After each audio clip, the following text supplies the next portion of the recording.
Just put up my opening statement. Thank you so much to central staff, and just checking in with central staff that we're okay on the technical one to begin.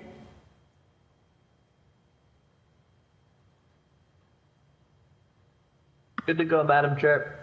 Thank you so much, Ethan. Okay, for the record, my name is Gabriela Coletta Zapata, District 1 City Councilor, and I'm the chair of the Boston City Council Committee on Government Operations. Today is July 9th, 2024. This hearing is being recorded. It is also being live streamed at boston.gov/city-council-TV and broadcasted on Xfinity Channel 8, RCN Channel 82, and FiOS Channel 964. In attendance in accordance with Chapter 2 of the Acts of 2021, modifying certain requirements of the open meeting law and relieving public bodies of certain requirements, including the requirement that public bodies public place that is open and physically accessible to the public, the City Council will be conducting this hearing remotely. This enables the City Council to carry out its responsibilities while ensuring public access to its deliberations through adequate alternative means. Written comments may be sent to the committee email at ccc.go@boston.gov and will be made part of the record and available to all councilors. Public testimony will be taken at the end of this hearing. If you are interested in testifying, please email our Central Staff Liaison, Megan Kavanaugh, at meghan.kanagh@boston.gov for the link, and your name will be added to the list. I'm really excited. We already have some small businesses that will be testifying, so I look forward to your testimony. Today's hearing is on Docket 0925, an ordinance to adopt the small commercial tax exemption as a local option in the city of Boston. This matter was sponsored by myself and referred to the committee on June 5th, 2024. I believe a co-sponsor was Councilor Enrique Pepin as well. Today, I'm joined by my colleagues in order of arrival. City Council President Ruth C. Louis-Jean, Councilor Santana, Councilor Fitzgerald, Councilor Flynn, Councilor Weber, and I'm just double checking to make sure that folks come in. We've also been joined by Councilor, and I apologize, I was not looking, I was reading the opening remarks, but Councilor at Large Mejia and Councilor Durkin. I'll be sure to get from central staff who came first. We do have Ashley Grofenberger, who is the CFO in the city of Boston.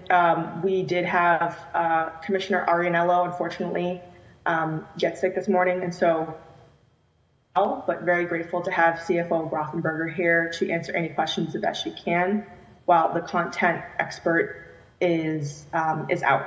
And so I wanted to forge ahead with this conversation, seeing that it should not be unfamiliar to folks. We've had multiple discussions on this topic, and it really was born out of the tax classification proposal that was put forth by Mayor Wu, went through this committee, was passed through this council, and now currently up for discussion up in the state legislature. And so just as a reminder to folks, and because the subject matter expert is not here, I figured I'll just go through a brief history again, just as a quick refresher and some of what the legislative intent is, and then go through the data, and then happy to pass it over to CFO Grofenberger for her comments, and then open up to my colleagues for any opening remarks / questions they may have. I feel like that's probably the most efficient way to utilize our time this morning. But again, for of you who are listening in for the first time or who need a refresher, this was born out of, again, the tax classification. We saw a third pathway forward to help small businesses. There was a lot of discussion about helping small property owners through this proposal. And so we wanted to get, rather than an either or, but just a third pathway forward to help these folks. And so in conversation with the administration and my colleagues who were seeking this third pathway forward, we tried to identify and review what was already on the books at the state level that did not require permission from the legislature. And what we found was this 5I section that gave a little bit more relief to our mom and pop stores by giving them a certain exemption, and I'll go through the details. but we discussed our main streets and protecting the cost burden, shifting to those mom and pop stores, not just in downtown, but in our neighborhood cores and our neighborhood centers. And so this is one way to get a little bit more money in the pocket of those who might feel this tax shift through the tax classification, should it be passed into law.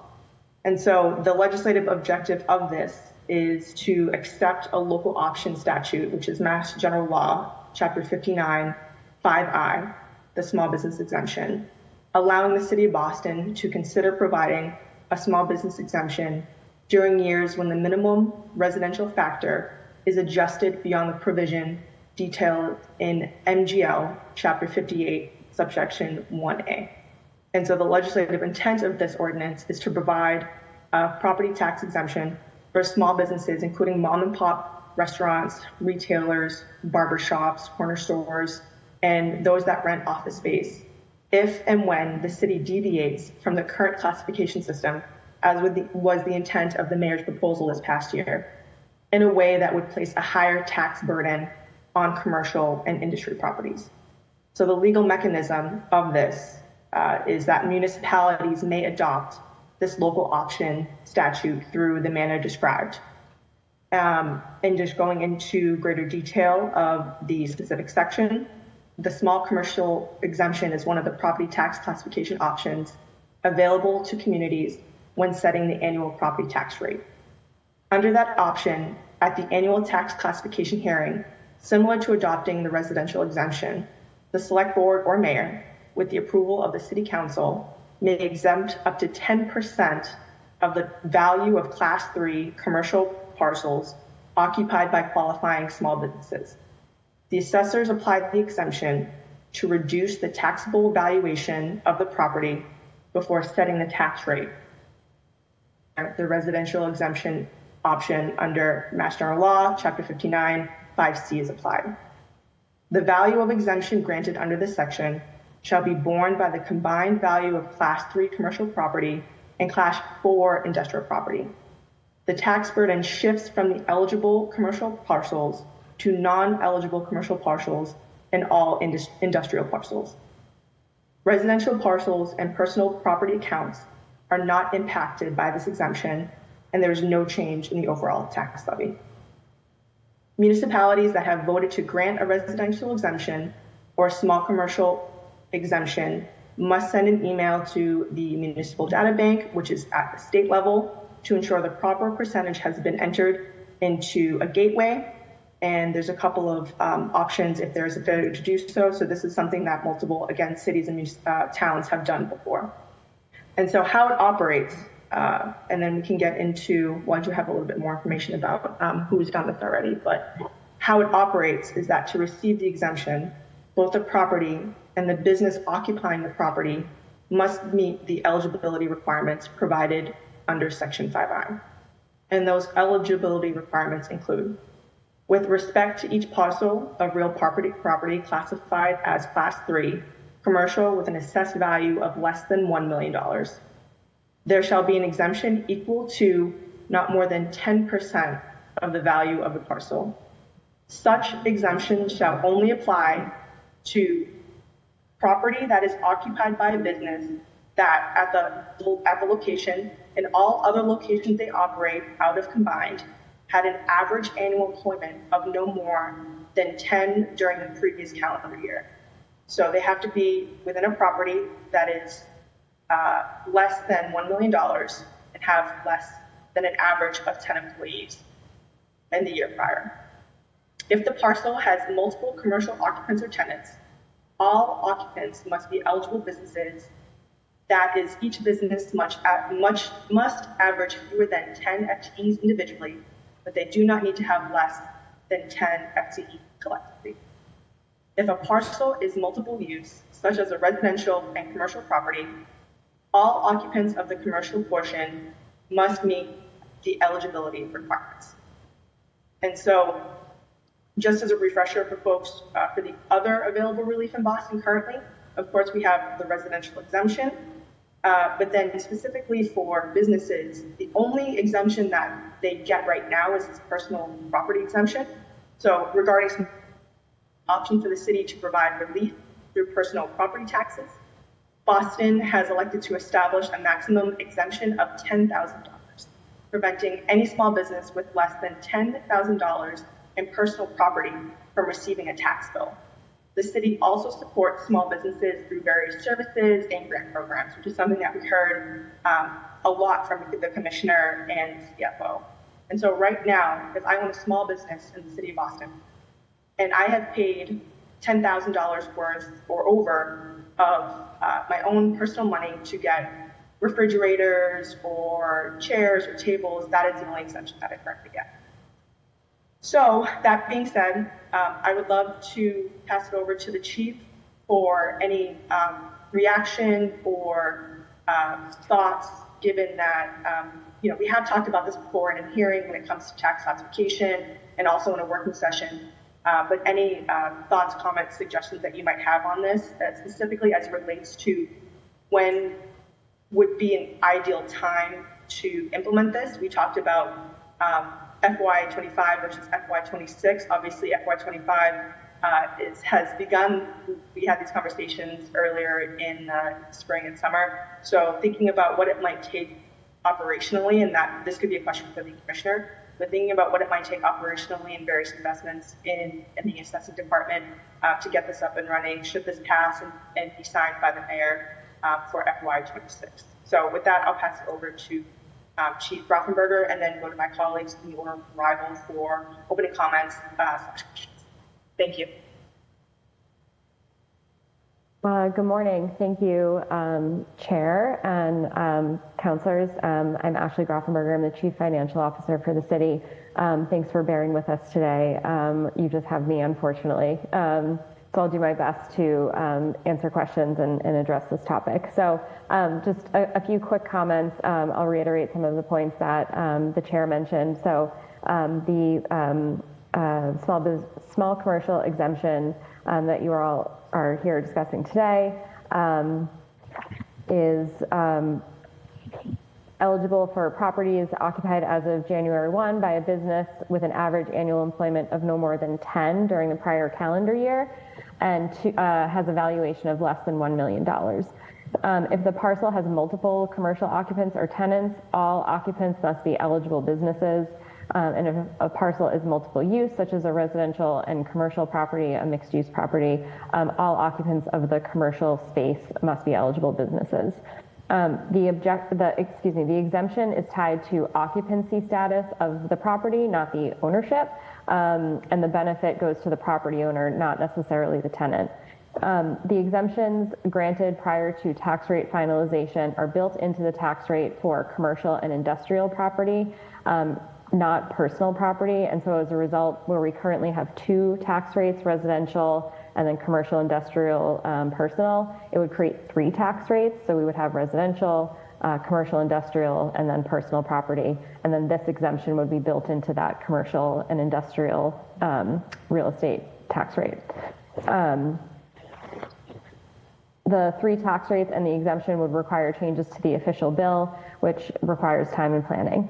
Exemptions granted after tax rate finalization would need to be paid out of a reserve account that the city and assessor maintains for tax liability, potentially between $5 to $6 million that we currently aren't planning for, but that's where we would deal with those exemptions. For implementation, I can speak a little bit to that. This would be sort of a significant new administrative lift for the department. So for implementation purposes, the assessing department would need to determine as many qualifying properties as possible prior to tax rate certification in order to reduce that program liability, that $5 to $6 million that I just mentioned. This would necessitate reviewing every commercial and mixed use property assessed at less than $1 million, and that there are approximately 6,000 properties that are eligible for that. And then we would need to gather occupancy information for all of the commercial space within those properties. That list would then need to be cross-checked with the list of qualifying businesses that is provided by the state. Unless the business is a sole proprietorship or partnership, in which case assessing would need to independently vet the business eligibility by calculating an average annual employment figure for the business using the same methodology as the state.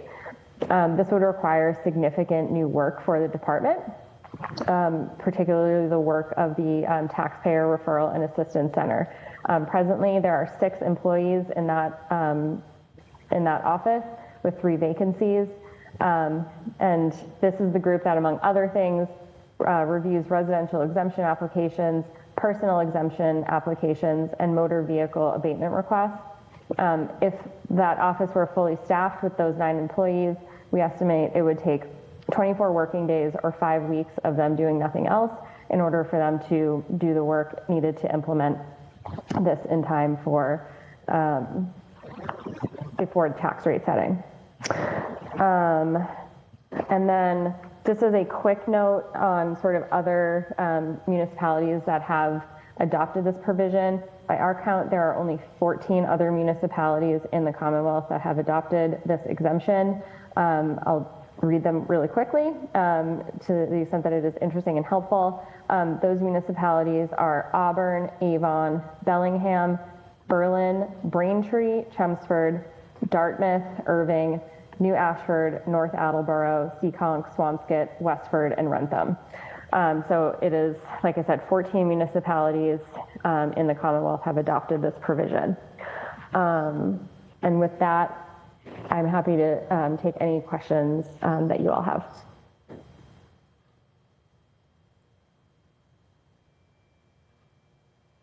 Thank you, Chief. Sorry, I had to get my mute off.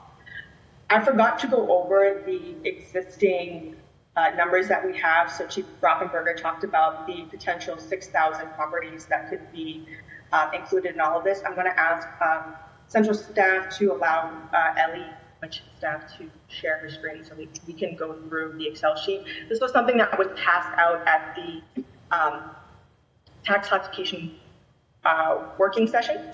And just walking through this right now so folks have an idea of what they're even looking at. So this is what it would basically look like in Boston. So citywide, total value of Class 3 property assessed under $1 million in FY24 is about 2.5, billion.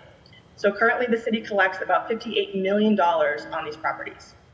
If this exemption is adopted, and every Class 3 property that is valued under $1 million, so not even taking into consideration the fact that as Chief Rockenberger mentioned, that they would have to gather occupancy data and cross-check with the list that is provided by the state. If all of these properties qualify for the exemption, the city would instead, at max, collect $52 million. So it goes from 58 million to 52 million. And so that difference would be, I have an exact number here, but I'll just put it at $5.8 million. The value of exemptions granted under this section shall be borne by the combined value of Class 3 commercial property and Class 4 industrial property. And so when I was talking about this during the hearing and pushing this forward as a potential idea, $5.8 million that could potentially come from, as the chief mentioned, from the reserve is a drop in the bucket, but could be everything for these small mom and pop stores that would see, because of the tax classification shift, that would see added burden to their monthly costs, which could make or break some of them. And so I just wanted to highlight that before we jumped into the conversation. We'll be sure to keep this at the ready in case people want to review it. I'm not sure if it's also been included in people's folders, but we can send it to anybody that wants to take a closer look at this. We've also done summaries. Actually, Ellie, it would be helpful to go into summaries of properties at $2 million. And then also $3 million, if you want to just highlight that. So going into the $2 million. So it jumps up, of course, given that there's a wider net that's cast. Instead of the 6,000 or so businesses that could potentially stand to benefit from this, it jumps up to about 8,000. And then when you go to 3 million, you'll see that it kind of stays the same. And I think that's really telling about commercial property in the city where you're either, a smaller property, or you're one of the larger folks that we heard from quite a bit in the tax classification conversation. So we'll be sure to send this to people's inboxes if we have not already. And when we exit from this screen, we'll jump into questions from my colleagues. I want to acknowledge that Councillor Pepin has also joined us. Thank you so much. Who's also a co-sponsor of this ordinance. Chief Grafenberger, you have raised your hand. You wanted to respond to that, and then we'll go into questions from Councillor Lejeune, Santana, Fitzgerald, and then Flynn. Go ahead. Awesome. Thank you so much. I just wanted to clarify one point. So kind of like $5.8 million fiscal impact that we're talking about, 5 to 6 million. When we grant the exemption, and this is the same way that the residential exemption works, when we grant the exemption prior to us setting the tax rate, that sort of gets factored into that tax rate. So if we are really efficient and we are able to capture all of these businesses and grant all of these exemptions before setting the tax rate, the commercial and industrial tax rate would would increase to make up for that difference, that 5 to 6 million, whatever that difference is. It's only when we kind of confirm a business is eligible for this after we have set the tax rate that we would pay this money out of the reserve account that the assessing office has for tax liability. So it just sort of depends. And then in the following year, we will build this into the tax rate. So the effect of implementing this prior to setting the tax rate is that that commercial tax rate is going to be higher than it otherwise would. And that's much in the same way that the residential exemption works, that we sort of factor that into all of the exemptions into the residential rate. So I just wanted to clarify that point. Thank you so much. That's super important. About before and after, and then trying to bake it in afterwards. So that makes sense. Okay, we'll go to Council President Lejeune, Councillor Santana, and then Fitzgerald for any opening remarks, last questions that you might have. I'm going to give everybody 5 minutes. So I'll put the timer on and let you know verbally that you have about 1 minute left. Thanks so much. Council President Lejeune, you have the floor. Thank you, Councillor Coletta Zapata, and thank you to Chief Grafenberger and to all of my colleagues for being here. I want to thank you, Councillor Coletta Zapata, for having the foresight for this third option of wanting to find how do we find a way to ensure to lessen any blunt impact on our businesses as a result of a shift in tax classification. And so thank you for that. I have a question, and I think that I've answered it, but Chief Grafenberger, you mentioned that this is an exemption that the benefit would flow to the property owners and not necessarily the ones who are the lessees. And we know that under triple net leases, which are, a majority of the leases that we see between tenants and property owners, that there are those taxes, insurance, other fees are passed on to the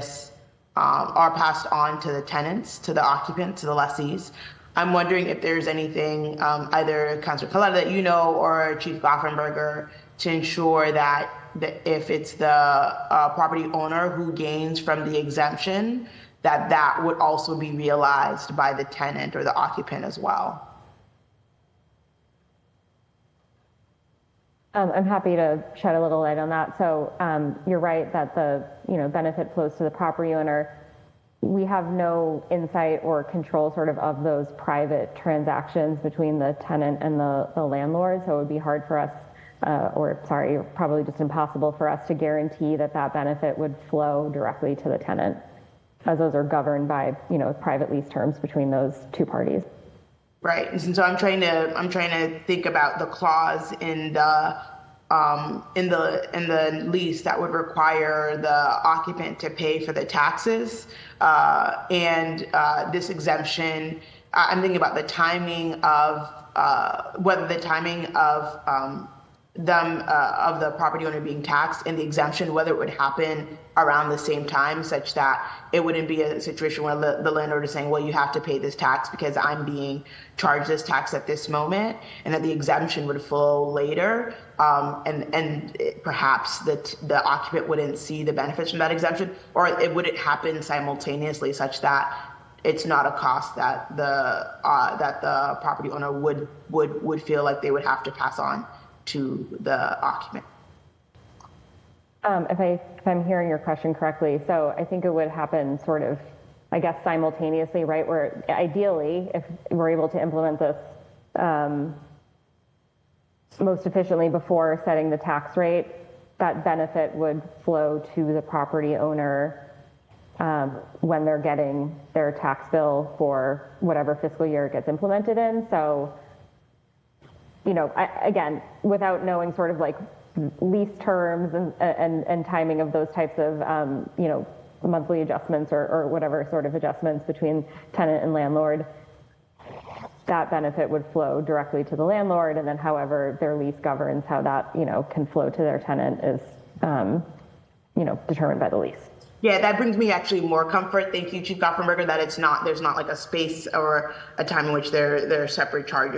They would be charged and then later receive the exemption. So that gives me greater comfort that if property owners do receive this exemption, it's not one that would necessarily be passed on to the occupant. Although I do understand that we don't govern, we don't oversee the leases, and you're not making that any sort of guarantee. But what I am sort of concluding from that is that there's less of a likelihood that the occupant would be charged for that tax as a result.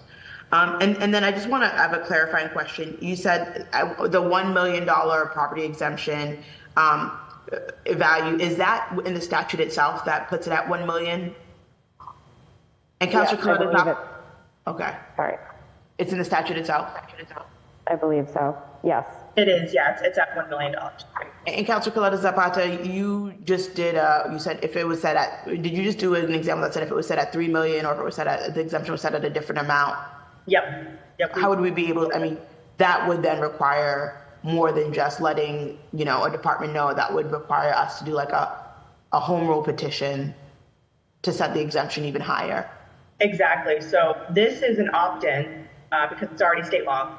So this is just an ordinance, right? Mm-hmm. And if we decide that $1 million is not a great enough impact, positive impact, then we would need to provide and produce a home rule petition, basically making a specific Boston stipulation.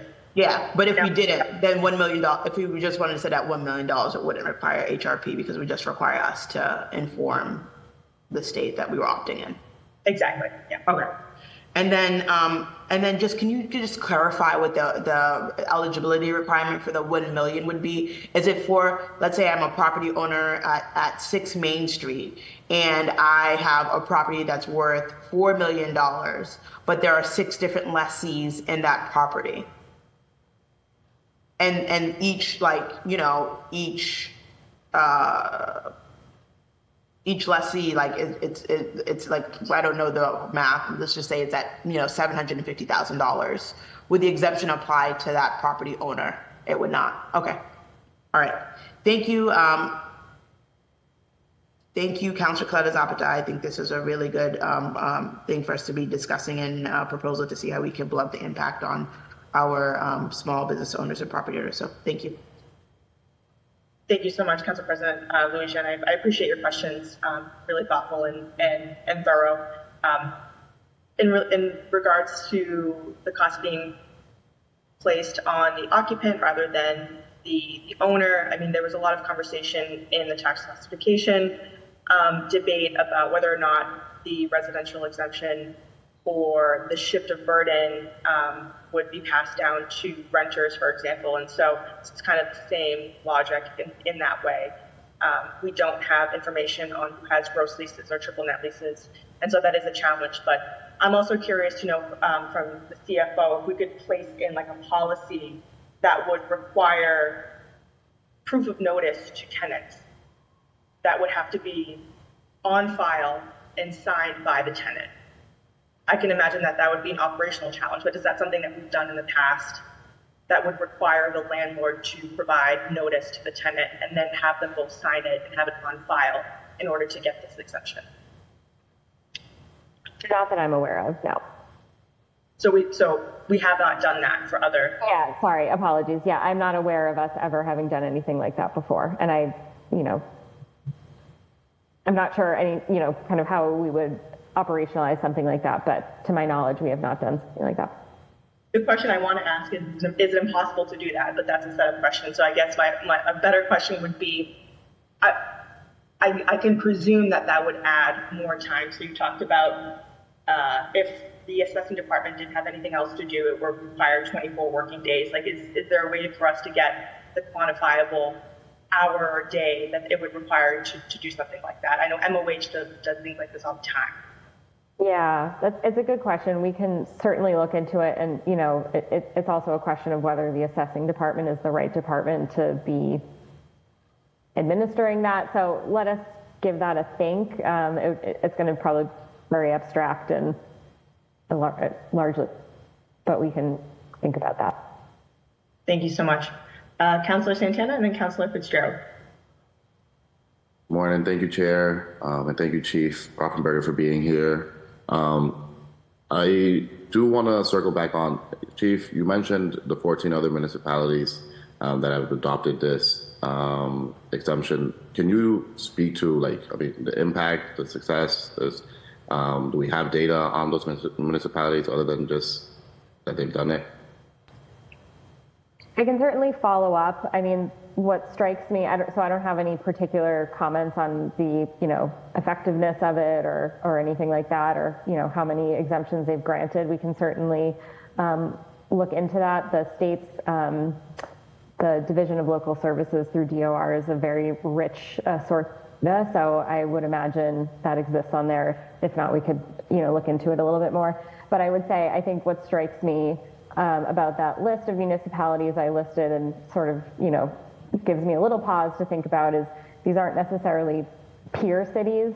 I know Boston, we are unique. We don't have too many close peers in the Commonwealth, but, especially some of these smaller towns in particular are not ones that I would consider peers. So I think we would want to understand a little bit about why they chose to adopt it and why other closer peers like a Cambridge or a Somerville do not have something like this. So happy to look into it, and something we would need to do anyway as we're continuing to explore this.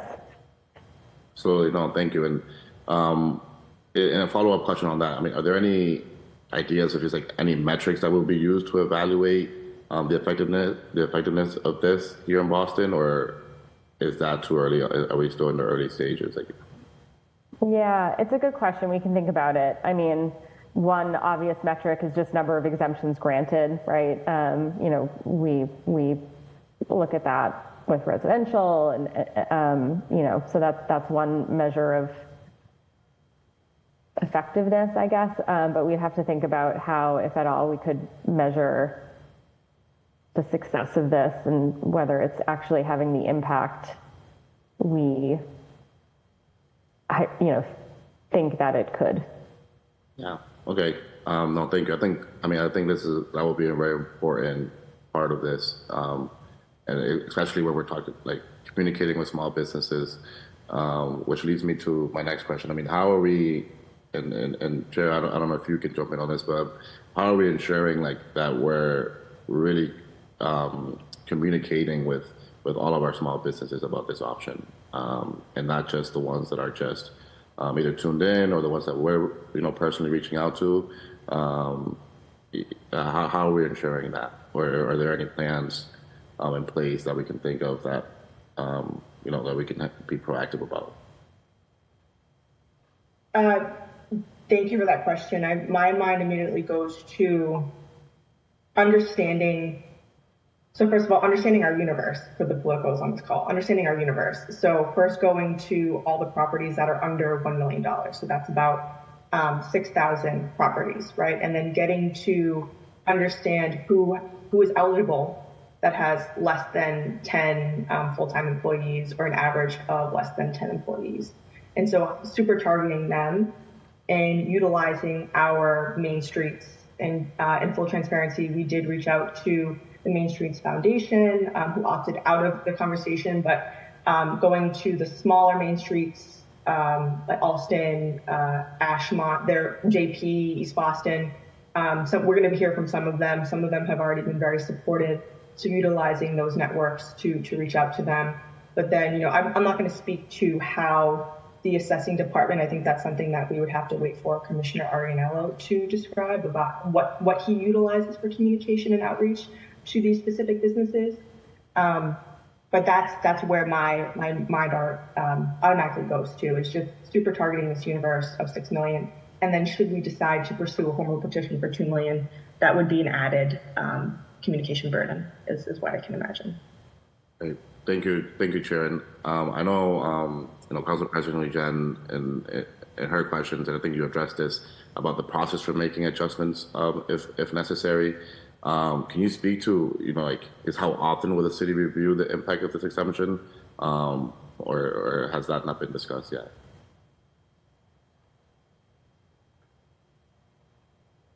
Sorry, was that question to me, Councilor Santana? Yeah, or the chief. I mean, I know in your previous, I mentioned, in your previous answers, you talked about, a home rule petition and kind of the process for making changes if necessary of how our body will do that. Are there any, is there anything in place that will make us review this, on a quarterly basis or an annual basis? I just want to make sure that, especially given that we don't necessarily have measurements of effectiveness for this, that we're holding ourselves accountable to protecting our small businesses.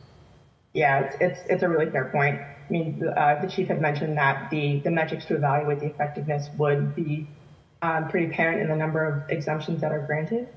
I think an added layer of that we could look at is whether or not the cost was actually passed down to the tenant, right? If it's a triple net lease, to Councilor Louisiana's point.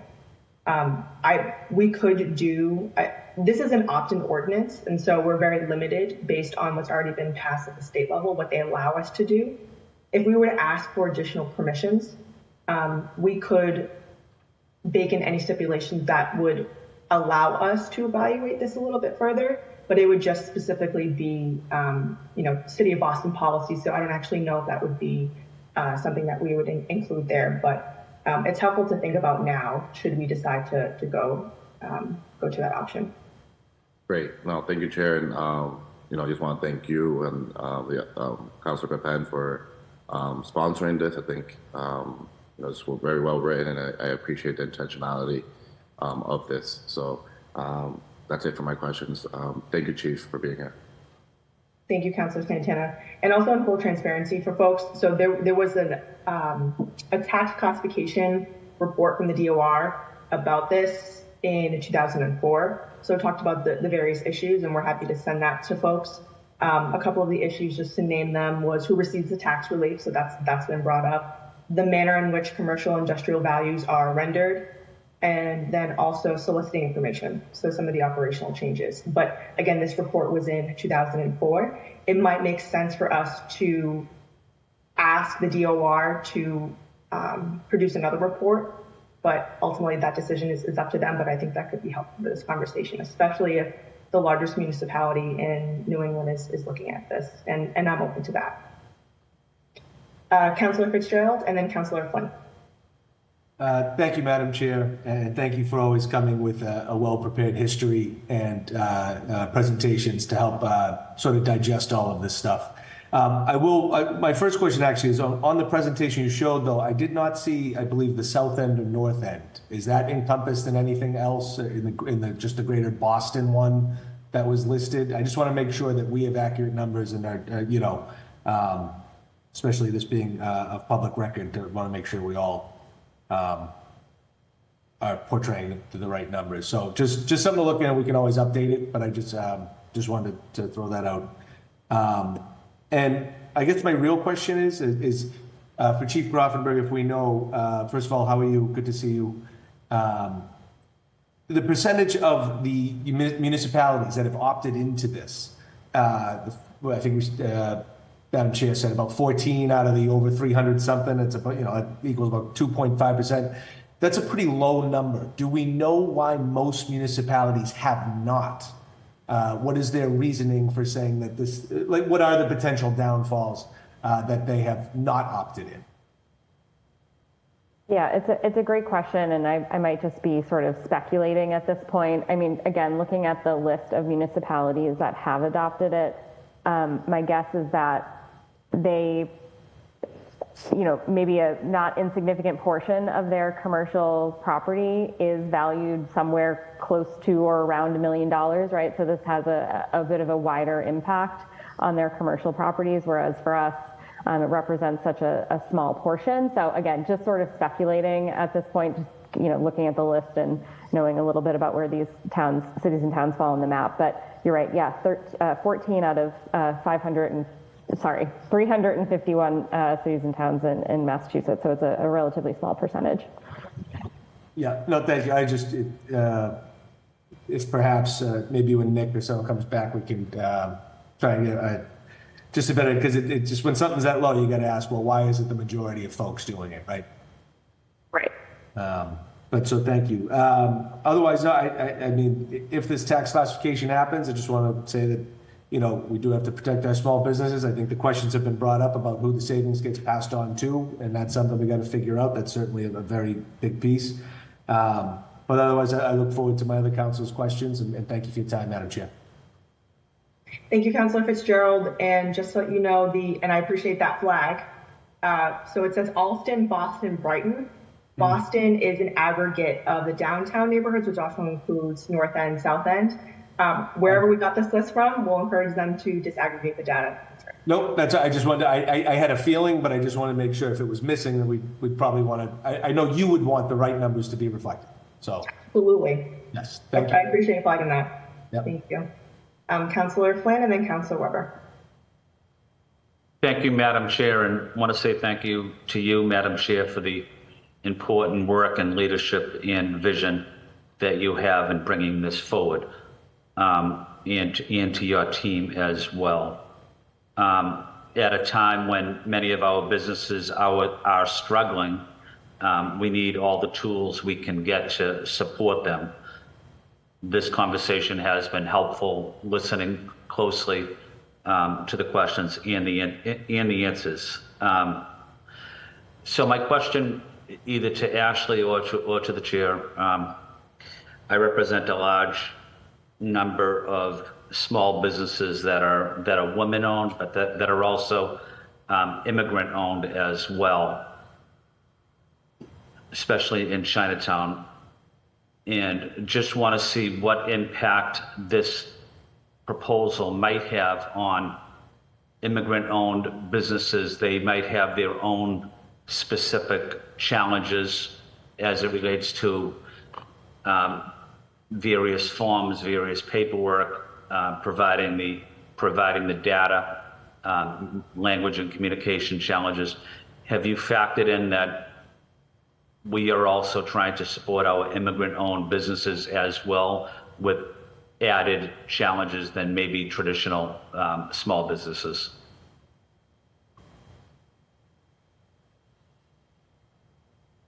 Councilor, Chair, do you want me to try and take that? Yes, please. Sure. So thank you, Councilor Flynn, for the question.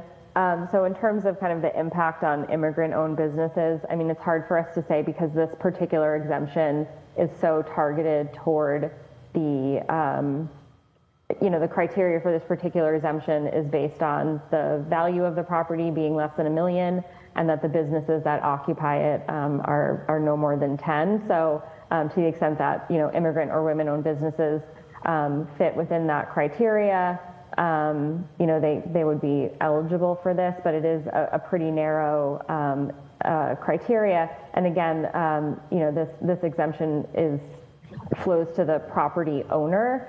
The benefit goes to the property owner. So we have little to no insight as to whether that benefit would then pass on to any businesses that are occupying that particular space.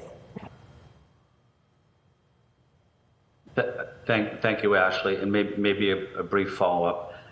Can you talk to me about what challenges there might be or a solution as it relates to supporting these businesses on language and communication access challenges as well? Sure. I'd have to follow up sort of with some information about how our assessing department and the Taxpayer Referral and Assistance Center, does provide support to taxpayers and sort of opportunities there in different languages. So we can certainly follow up with more information for you. Okay. And my final point is some businesses have also challenges as it relates to providing the most updated paperwork and receipts and ensuring that the right paperwork is provided. Is there anyone that, if this did go forward, is there anyone in the city that might be able to provide immigrant-owned companies with technical assistance in terms of helping them provide the right data that the city might request to support this proposal? Sure. So as I mentioned, the Taxpayer Referral and Assistance Center would probably be, responsible for kind of implementing this and making sure that qualifying property owners are being granted the exemption. I think, as I mentioned, there's a pretty significant lift in getting this up and running, but I would suspect that office would be responsible for, providing any assistance to qualifying property owners. Thank you. I just wanted to highlight to the chair and to Ashley that it's important to acknowledge that if this does go forward, there will be added challenges for our immigrant-owned businesses, and we just want to provide them with the technical assistance, communications, language assistance, so that if they are eligible, that they are able to participate in this. And it will take more than just putting something on a homepage. We'll have to actually do some more community organizing to ensure that they know about this specific program. But again, want to say thank you to you, Ashley, and especially want to say thank you to the chair for her vision and her leadership as well. Thank you. Thank you, Councilor Flynn. You're always a champion of immigrant-owned businesses and language access, and you do bring up a very good point about this being an opportunity potentially for data collection and understanding, to Councilor Santana's point earlier, who this is actually helping. And if this were to move forward, I would be in favor of maybe self-identifying demographics of business owners and all of that as just a way to further understand who this is actually helping. And I know that Councilor Fernandez-Anderson does a lot on this, so would love her input as well, should she join the conversation. Next up, we have Councilor Weber, and then Durkin and Mejia, and we've just also been joined by Councilor at Large Aaron Murphy. Councilor Weber, you now. Thank you, and I think I'll join my fellow councilors in thanking the chair for bringing this. I think we as a body want to protect small businesses in Boston. So, thank the chair for highlighting this as a way, maybe we can do that. I still have some questions, but I think this is exactly the kind of thing we should be considering. So I guess in terms of how this would work for Chief Grafenberger, so who decides to be eligible? You've got to have an average of, I think it's like 10 employees, or no more than 10 employees. So how will that be determined? Sure. So yes, to be eligible, all the occupants of that particular property must be eligible, and eligibility is based on having an average annual employment of no more than 10 during a prior calendar year. So just a quick summary of how the assessing department anticipates that they will do this. So they kind of define the universe of all commercial and mixed-use property that's assessed at less than $1 million, and as we've been saying, that is about 6,000 properties, and gather occupancy information. Then it would need, that information about occupancy would need to be cross-checked with a list of qualifying businesses that get provided to us by the state, unless the business that occupies the space is a sole proprietorship, partnership, in which case assessing would need to independently vet the business eligibility by calculating an average annual employment figure for the business using the same methodology as the state. So it's a bit involved. It involves, us defining the universe of parcels and then doing some work both with the state and kind of in our own, department to determine whether or not the business occupants of those 6,000 properties would meet the eligibility criteria. Okay, and then so I guess that's so the state gives you a list of businesses that have 10 or fewer employees. Is that where that starts? So I have to confirm.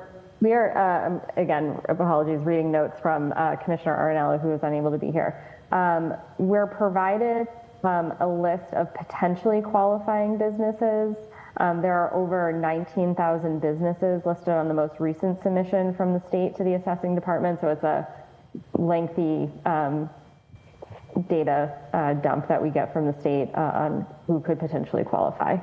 Yeah, no, I just wanted to, because I think one of the things you talked about, Chief, at the beginning was that this would be a considerable, administrative burden. So I'm just trying to dig down a little bit. So the state doesn't give you a list of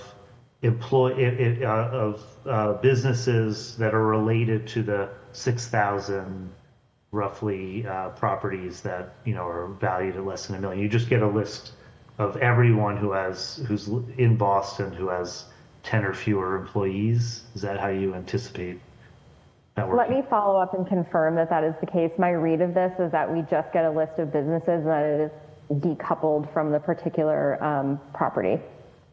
Okay, and then,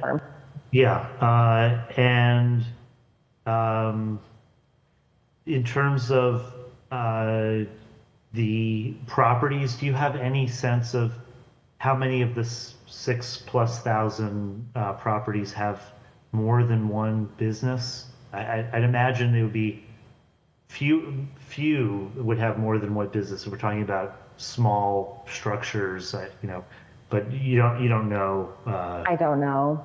Yeah. And how would you figure out? I mean, is the state telling you, or are you then looking at the address to figure out? Yeah, so I think that's some of the work that would need to happen in assessing between cross-checking sort of what we know about the particular and potentially eligible property and the list we get from the state. That's that cross-checking that would need to happen. Okay. And then maybe I wasn't listening closely enough. I think, Chief, you were talking about how the if we go forward with this, the money that we don't collect through this small business exemption would be spread out among commercial property tax owners. I just looking at the statute, it says that the value of the exemptions would be borne by, I don't know, it says the combined value of Class 3 commercial property and Class 4 industrial property. Is that, I don't know the difference between Class 1, 2, and 3. Is that what you were thinking? Yep, that's right. Exactly. And so you're exactly right. The value of this exemption would be baked into the tax rate that we would be creating for commercial and industrial property. And so it increases the tax rate higher than what it would otherwise be, so that the other properties in that commercial and industrial class are kind of bearing the cost for this particular exemption. Well, and then just for me, so when I see Class 3 commercial property, what's in Class 3 generally? So that's kind of, again, this is, I'll confirm with the Commissioner of Assessing, but I think Class 3 is sort of all of our commercial property. So it's not like, hotels, office space, like lab, anything that's sort of a, commercial property in the city of Boston. Okay, sorry, I just have one more question. I don't know if I'm short on time, but. You're out of time. But okay. Is it one more question? This is a yes or no question. I'm just looking at the statute. I mean, it does have a bit of strange language. Just strange to me. I'm not sure if this is common. it talks about how we can activate this exemption for the city. And it says it's at the option of the Board of Selectmen or mayor with the approval of the city council. I don't know, Chief, have you had any conversations with the law department or, about whether the city council is initiating this process? I don't know if this is common in these kinds of statutes or not, but has there been any talk about, if we approve this, whether this meets, whether we can originate this? Yeah, I think we're still sort of understanding kind of how this could or would be operationalized. So would be happy to get back to you on some of that information. Okay. Yeah, just I have no conclusions from that, and it seems like obviously we have to approve it. Why not approve it first? I don't see a reason why we couldn't do it. I just was wondering if the administration had any comments on that. So thank you, Chair. I appreciate the extra time. Thank you, Vice Chair Weber, for your thoughtful questions. I will now pass it to Councilor Durkin, Councilor P, and then Councilor Pathan. But want to say that we've also been joined by Councilor Fernandez-Anderson. Councilor Durkin, the floor is yours. Thank you, Chair Coletta, and really appreciate your leadership and thinking about this. So one of the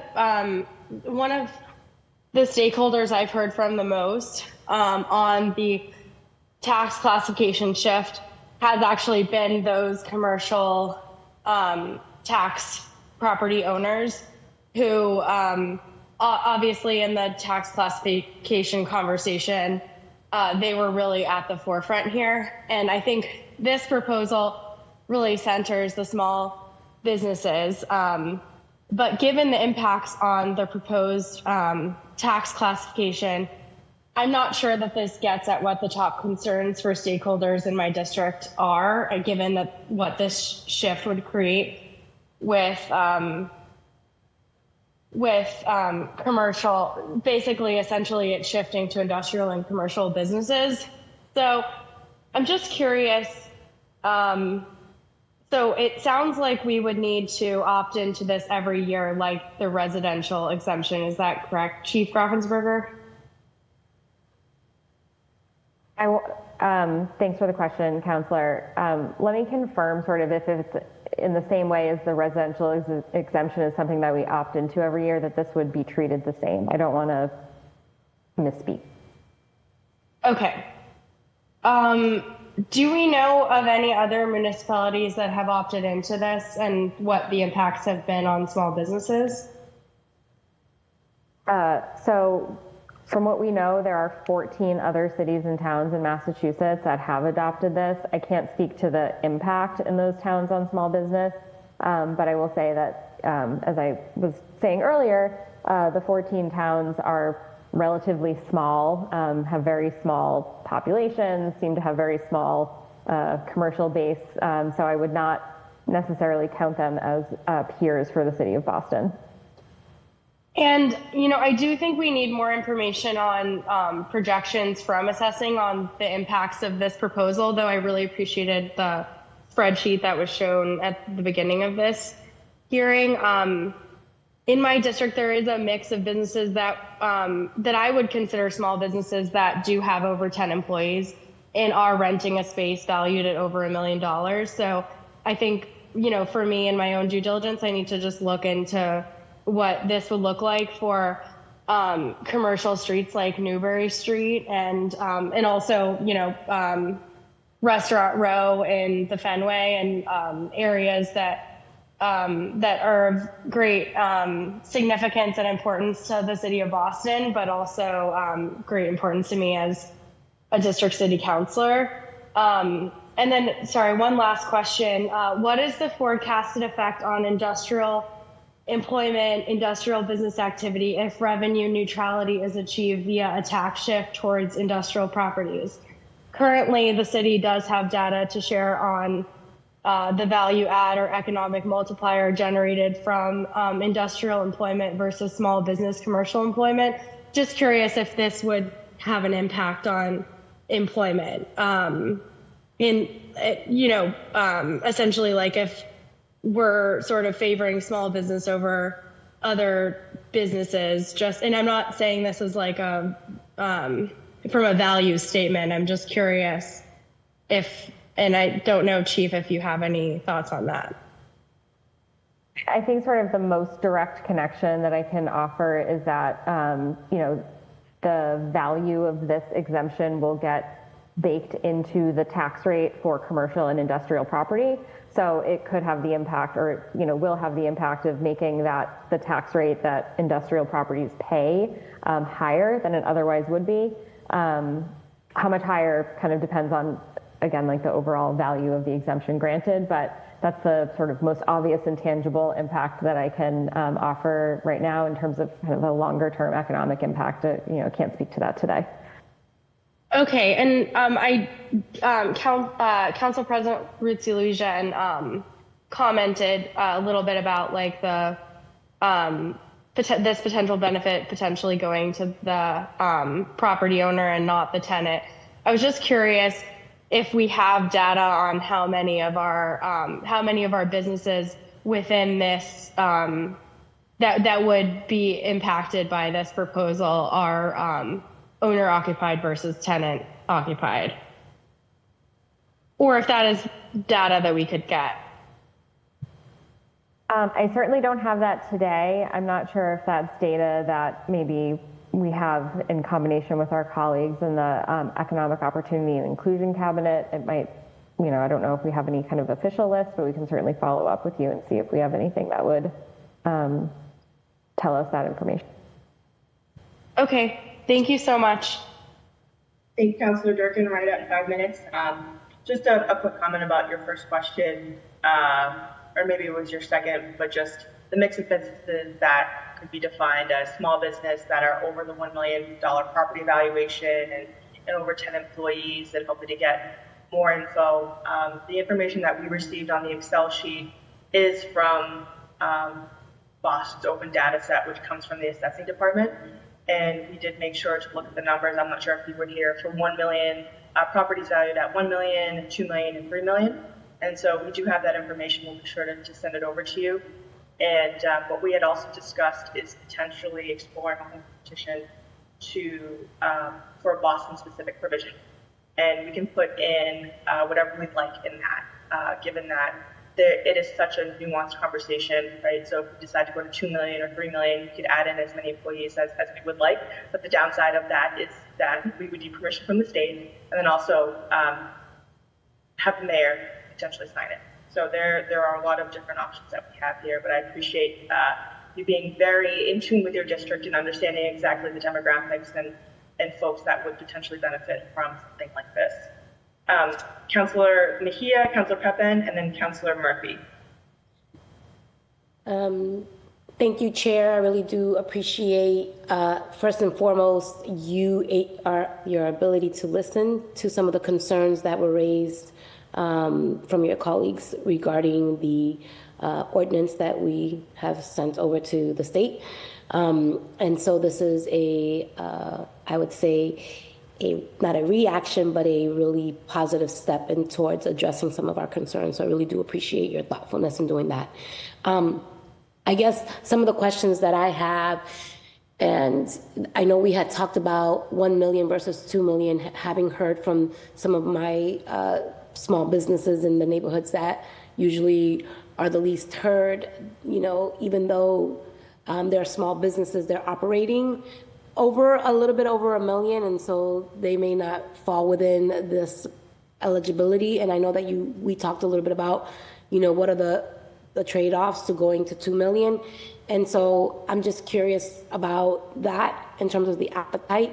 And I think you mentioned that if we go over 1 million, then we would have to get state approval. Is that what I heard you say? And that's the reason, that's what I can go back to my constituents and say, is that the reason why is because we're not this is the quickest way, right, to be able to provide some relief to our most vulnerable businesses, correct? Just so that I'm clear and for the record, this is the reason why we can't push for the 2 million.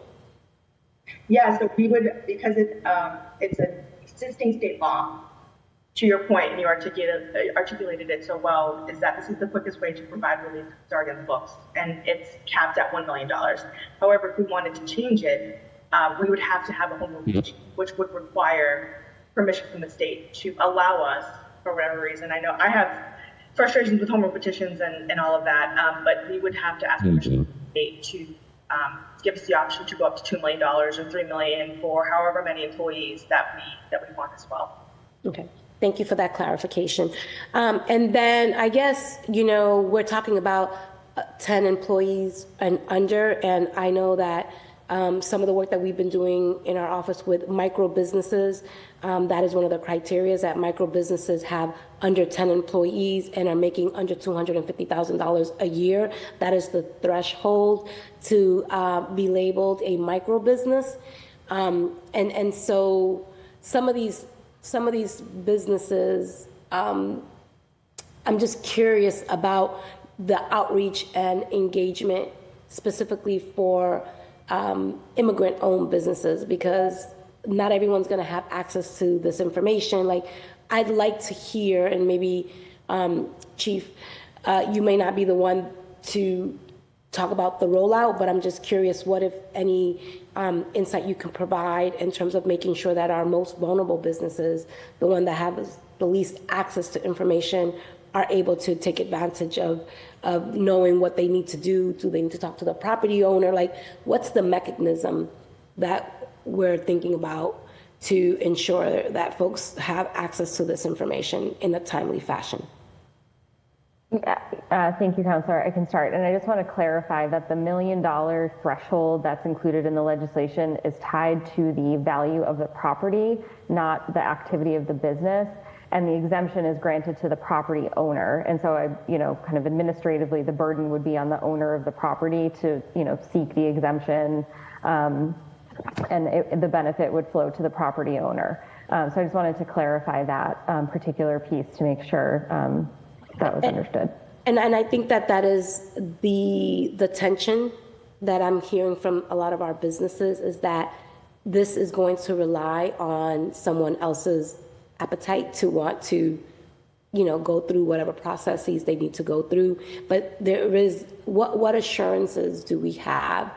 And I still have another question in there from earlier in terms of outreach and engagement, but what assurances, now that you're bringing this up, just want to make sure that we also address it. What assurances are you, can we think of to ensure that property owners are going to do their due diligence to support small businesses?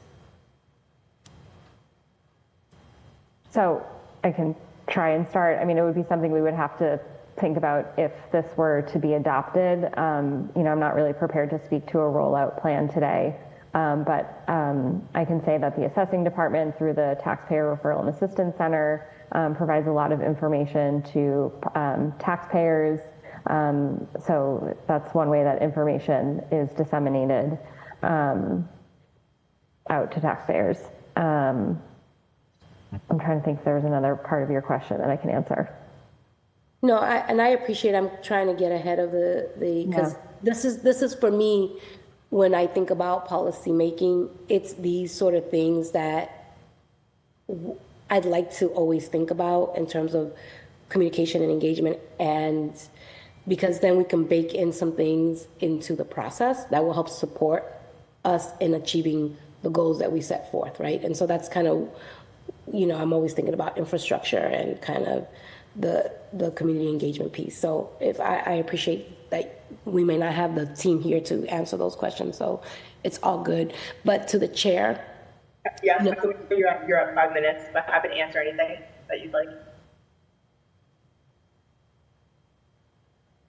You said I'm at my 5 minutes. I'll wait for my second round. Thank you. Okay. We've been joined by Councilor Worrell. And next up is Councilor Pepen, Councilor Murphy, and then Councilor Fernandez-Henderson. Thank you, Chair. Good morning, all. I also like to start by just thanking the Chair and the sponsor of this, Councilor Clara Zapata. I was very excited to see this when you pushed this on the floor, which is why I jumped on it immediately, got on as a co-sponsor, because there's been a lot of questions in my district And we have a lot of small businesses that would qualify for this in my district, and I know that there's an appetite for it, which is why I'm excited to be part of this hearing today. And Chief Grauffenberger, thank you so much for being here and answering some of the questions. My colleagues have already asked some amazing questions that I've had so far, but I do still have some questions for you. You mentioned, obviously, this is an exemption that is for the building owners, not necessarily the tenants. If the building owners were to accept this and go into this, is there any protection for the tenants / business owners that they do receive some benefit or that their rent is cut, or is there any protection at all? Thanks for the question, Counselor. So unfortunately, that relationship is governed by a private transaction through their lease between the landlord and the tenant. So we, have no insight or authority into sort of how those leases are structured and entered into. So we can't guarantee that benefit would flow down to the tenant. Okay, I'm just stepping into the shoes of a potential small business owner of what can they expect from this. And let's say they do, the building owner does go through this with this exemption and does want to help out the business owner. Do we have an estimate about how much of a difference they could play a role in per year? Unfortunately, no. Again, without kind of full or robust information about the terms of leases and sort of how much rent is being generated at all of these particular locations, it's hard for me to say at this point with any degree of certainty kind of what benefit might potentially flow to the tenant. Okay. And a question that I want to ask, which is more of like a question from the perspective of the conversation we're having about taxes. If this were to go through, we're looking at a cut of $5.8 million to tax revenue. How would this impact the city? So just to kind of clarify that point, it wouldn't necessarily be a $5.8 million tax cut to tax revenue. The way exemptions work is that they get built into the tax rate for that particular class. So in this case, the value of this exemption would get built into the commercial and industrial tax rate. And so what that practically means is to kind of absorb the impact of this and to allow the city to still collect the same amount of revenue. The tax rate for commercial and industrial property would be higher than it otherwise would be if we did not have this exemption. The only way that the city would sort of pay out of pocket for this is in a year where the exemption gets granted after the time in which the city sets that tax rate. Then we would need to pay out of a reserve that the assessor maintains for tax liability. We have not sort of budgeted for this, so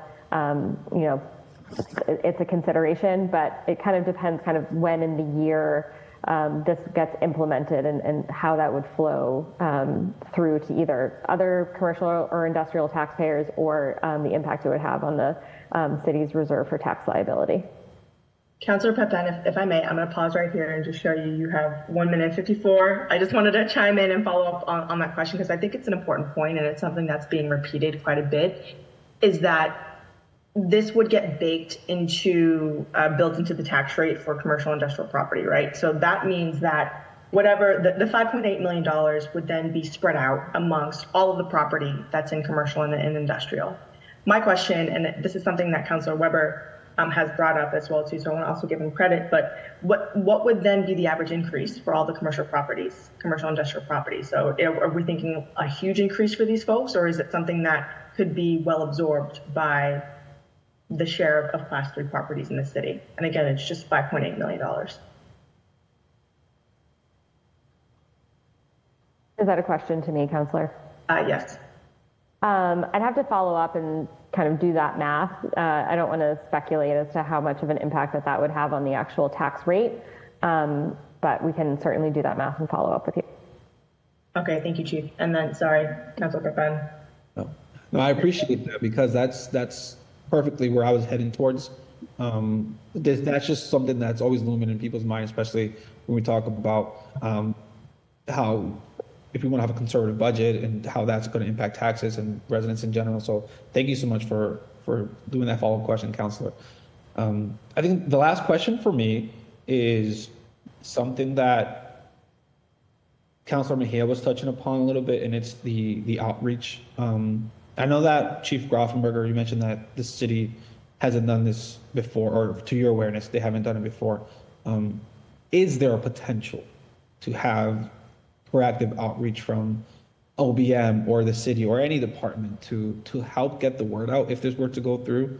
Considering, like, I personally have a lot of businesses that are Spanish speaking, Haitian Creole speaking in the community that may not be aware of something like this if it were to go through. Certainly, again, not prepared to speak to a rollout plan today, but this, as I think I've mentioned a couple of times, the taxpayer referral and assistance program and just the assessing department in general provides a significant amount of outreach. The kind of nice thing about this is that there is a very defined universe of property owners that this applies to. But I will say, kind of, the administrative lift of implementing a program like this is going to require a significant amount of resources to just make sure that the city and the assessing department has the infrastructure in place to even run this program. And so I think, first, if resources are finite, the lift to actually just implement the background technical work of implementing this program would, need to be taken into consideration in addition to additional resources that would be required to do some sort of major outreach effort. Thank you, Chief. And I just want to wrap up by saying thank you again to Chief Grauffenberger and to you, Councilor Coletta, for the work you're doing on this. Happy to be a partner with you on this. Thank you, Councilor Pepin. It seems like Councilor Murphy has dropped off. We'll go to Councilor Fernandez-Anderson and then Councilor Vora.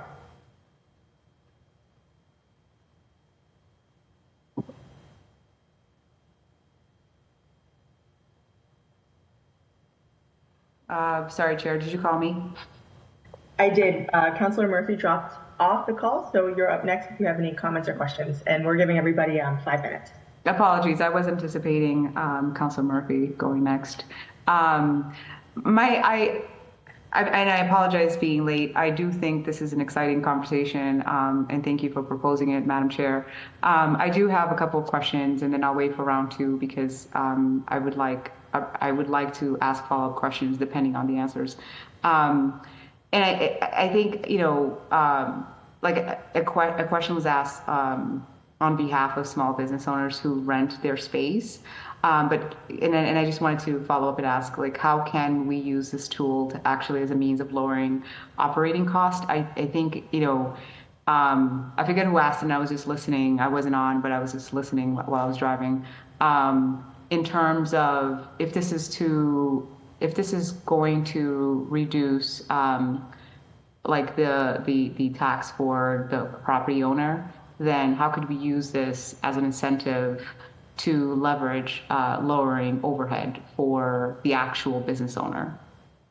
And I think, Madam Chair, if you'd like to take a stab at that, and maybe the Chief, if she has any suggestions.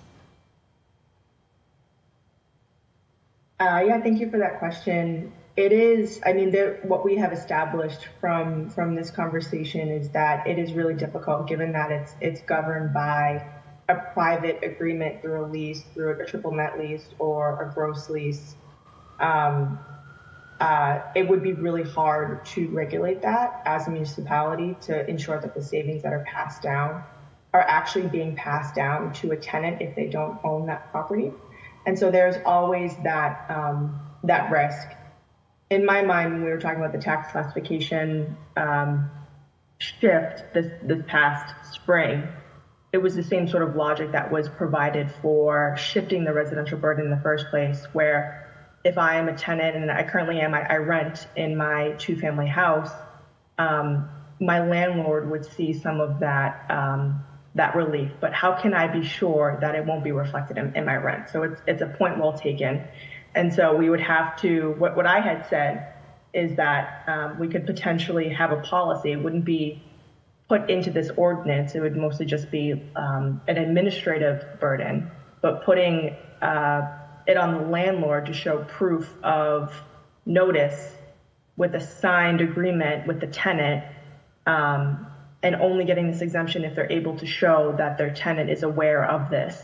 But again, that provides an additional administrative burden for the assessing department, which is not impossible, but we did talk about like what it would take and the time and effort to ensure that it was actually happening. So, I mean, that's my answer. It's not a perfect solution, but I do think that that is a way to ensure that that savings is actually being passed down and helping with the overhead cost. I was thinking along the same lines, and I do appreciate you, Madam Chair, like running the numbers in terms of small businesses across neighborhoods that would be impacted, presented as dollar amounts. And I guess, you know, we do have just the number of businesses per neighborhood that would qualify for this exemption, or like, do we have those numbers, and do we have a breakdown of small businesses in Boston that rent versus own their own space? I don't know. I don't know if this is the right people on the panel. Like, I don't know who can answer that. But have we looked into that?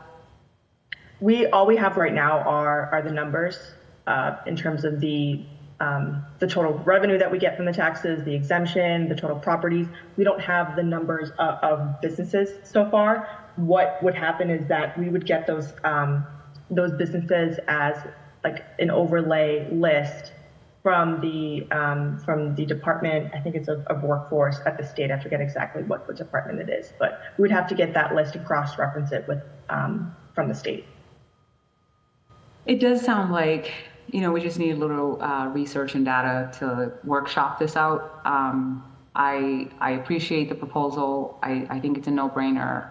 However, like working out the kinks so that we're ensuring that it is actually directly impacting small business overheads and not, you know, just the landlords. I mean, obviously, we want to support commercial, especially if it's if it's valued under 1 million. So we'll continue to listen and reserve my other questions for another round. Thank you. Thank you so much for those thoughtful questions, as always, Councilor Fernandez-Anderson. And we will circle back as well. Councilor Worrell, if you're still on the call, 5 minutes. Yeah, thank you, Chair. Thank you to the CFO, Grafenberger, who's here today. And thank you for bringing this forward. As a small business owner and as a city councilor who has a lot of these single-story commercial units inside of my district, I think this will be a relief to those, not only commercial owners, but you know, to your point, Chair Coletta, hopefully it's something that the landlord will be able to pass down, or, you know, if they are to raise rents, right, they're not raising it at a rate that is, you know, burdensome or overburdensome to the tenant. So my one question was one that you asked around the tax rate. You know, what would be the impact on that $5.8 million, I believe, was estimated to be passed on to the other commercial properties. So just kind of getting an understanding of that was my sole question. So just looking forward to that response, you know, when the CFO is able to provide it. But I think this is definitely worth a conversation, definitely worth exploring, and knowing that this is one of the 2 meetings around providing relief to small businesses. Not tomorrow, but Thursday, we're having another conversation, you know, which is another hearing order sponsored by Councilor Mejia on providing relief to small business owners when there's construction going on our roads. So I guess this is the question for the CFO, but maybe this is more of a question for the small business department.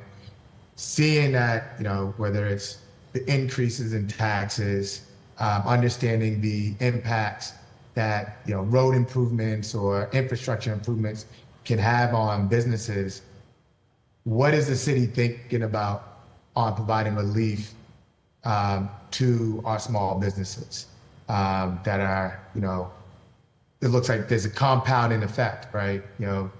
A business on Blue Hill Ave their taxes could go up, the landlord could pass this on, and then there could be construction going on, which could result in the loss of, customers.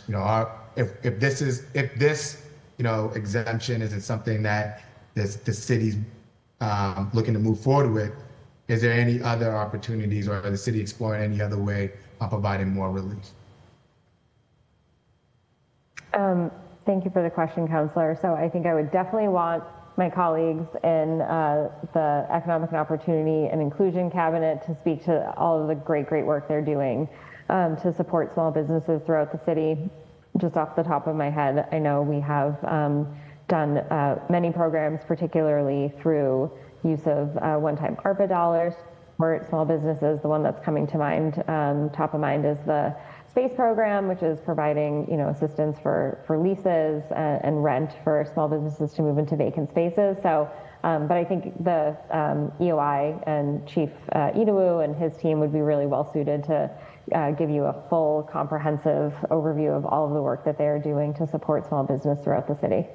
Yeah, no, thank you for that. And I figured it would be a good question for Chief Idowu, but knowing that ARPA is just one time, and those are running out, right? So just kind of seeing like what is the long-term plan on providing relief, knowing the possibility of taxes increases for these smaller landlords. So yeah, I know we have a conversation on Thursday.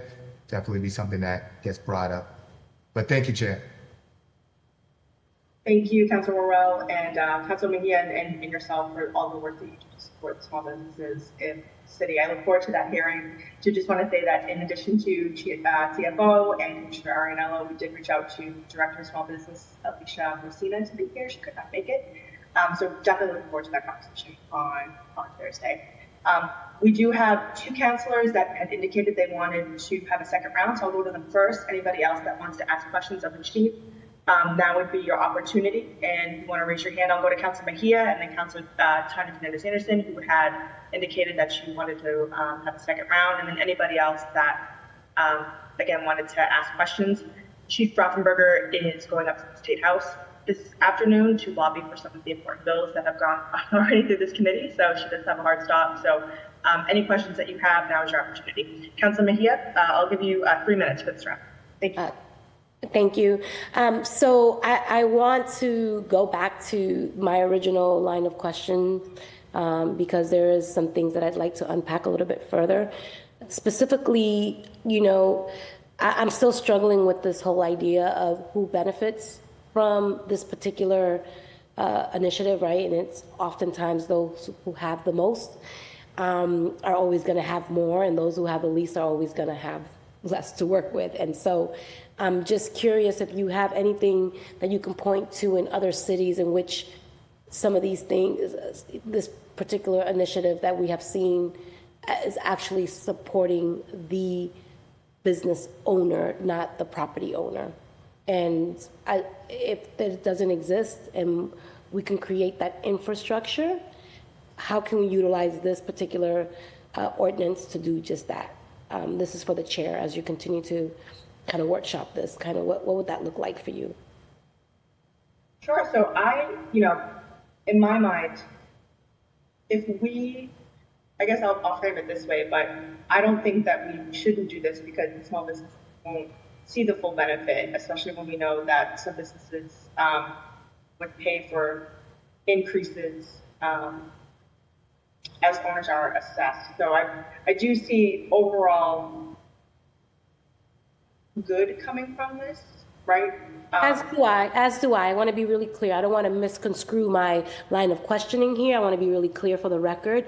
I am, eager to see this move through and doing so in a way that small businesses, not the property owners, understand the added value and what that's going to look like. So that is the question that I'd like to see and hear. about? Like, what does that look like for them?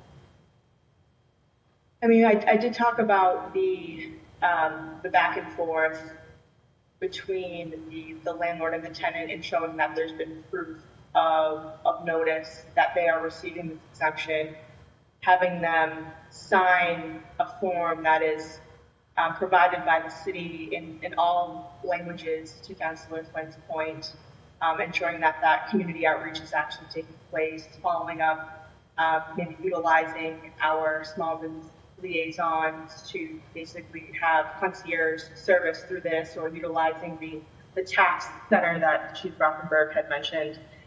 So the implementation aspect of it, I do think needs to be built out a little bit more.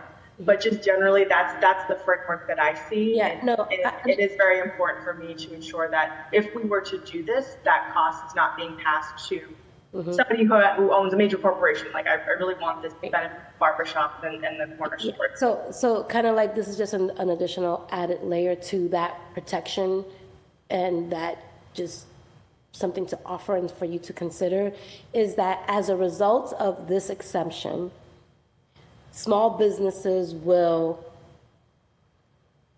have, 20% or 10, I'm just throwing out numbers, everybody don't freak out here, it's just a number, will have 10% reduction in their rent, right? Like, I just think that something explicit in terms of that impact needs to be explored and addressed so that those who we are proposing to impact can have something tangible that they can hold on to and say, yes, as a small business, this particular ordinance initiative is impacting me in this manner. And that is where I am unclear. And that is what I'm hoping to gain some insight in terms of the return on that investment that we will see for smaller businesses. And I'm happy to hear that you're going to be going to our hearing tomorrow, because we have a lot of businesses from across the city of Boston who are impacted by, construction and other roads closures and things of that nature. And these businesses still have to pay their rent regardless of what's happening outside their doors, right? And so as we continue to have these conversations, property tax exemptions should also include a bundle of options and protections for small businesses. And that's what I'm looking for in this session to, bubble up to the top as part of this dialogue. Yeah, and it's a great suggestion, and I want to thank you for putting it forward. I'm not against that at all. I think I would just want to understand, given that this is an opt-in, what we could legally do. Obviously, that's not a barrier. I tend to just say, what is the law? And if we can't do it, can we just change the law? That's how I think. And I know you think the same way, Councilman here. So I love the idea. It would be beneficial for us to provide that bundle of options for folks, should they need it, using your words, and then having the business owners decide, I guess, what would be the best use of that savings. So presumably it would be rent, because the rent is too damn high, right? But could it be something where it's higher wages for their workers or themselves? That's also an added benefit. So I would love for them to help us define that.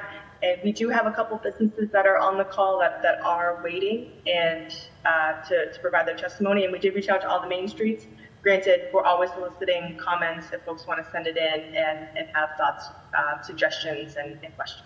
So. Yeah, and before you give me the gavel, with my last 30 seconds, I think that as we continue through this process, I understand and appreciate the whole idea of the exemption, but I also think that there could be some framing around the incentives for these property owners to utilize some of their savings to create a fund of sorts to support micro businesses. I think that, I'm from the school of thought that we need to think outside the box. And while I appreciate the constructs that we are operating under, those are old systems that no longer meet the moment that we're in. And so if we could utilize this as an opportunity to really push ourselves, then I'd like to do just that. And I know my time is up, and I do appreciate the grace that you have offered. Thank you. Thank you, Councilor Mejia. And another question that I'll just put out there that's rhetorical. Chief, don't feel obligated to answer this because I think that this would be an OEOI question for Chief Ado. But would this exemption preclude them from having other funding sources to ARPA, right? Like would the overall net benefit then be lost? So that's something that I'm thinking of, but don't want to waste any more time. Councilor Fernandez-Anderson had asked to come back in a second round, and so I'll pass the floor over to you for any additional questions for 3 minutes. Thank you so much, Madam Chair. I think just, in closing, I think we've had a robust discussion here on the benefits, the implications of this exemption, and I believe that it's clear that this policy actually has the potential to provide significant relief to small businesses. And I think, considering anyone who owns a property under 1 million is a small business owner, so that in itself is helpful. Business owners that are a backbone to our community. The small commercial tax exemption, I think, is designed to offer financial support, and so if we can support even property owners, I think that's a good thing. It's also important to highlight that while this exemption offers substantial benefits, we must also ensure that it's implemented equitably. So, being vigilant in ensuring that underserved communities, that those who may not initially qualify for the exemption or that may not have access, that also supported through technical assistance with additional measures. Given the complexities and the need for thorough consideration, I suggest, Madam Chair, that we hold a working session to further workshop this ordinance to provide us with the opportunity to delve deeper into the details.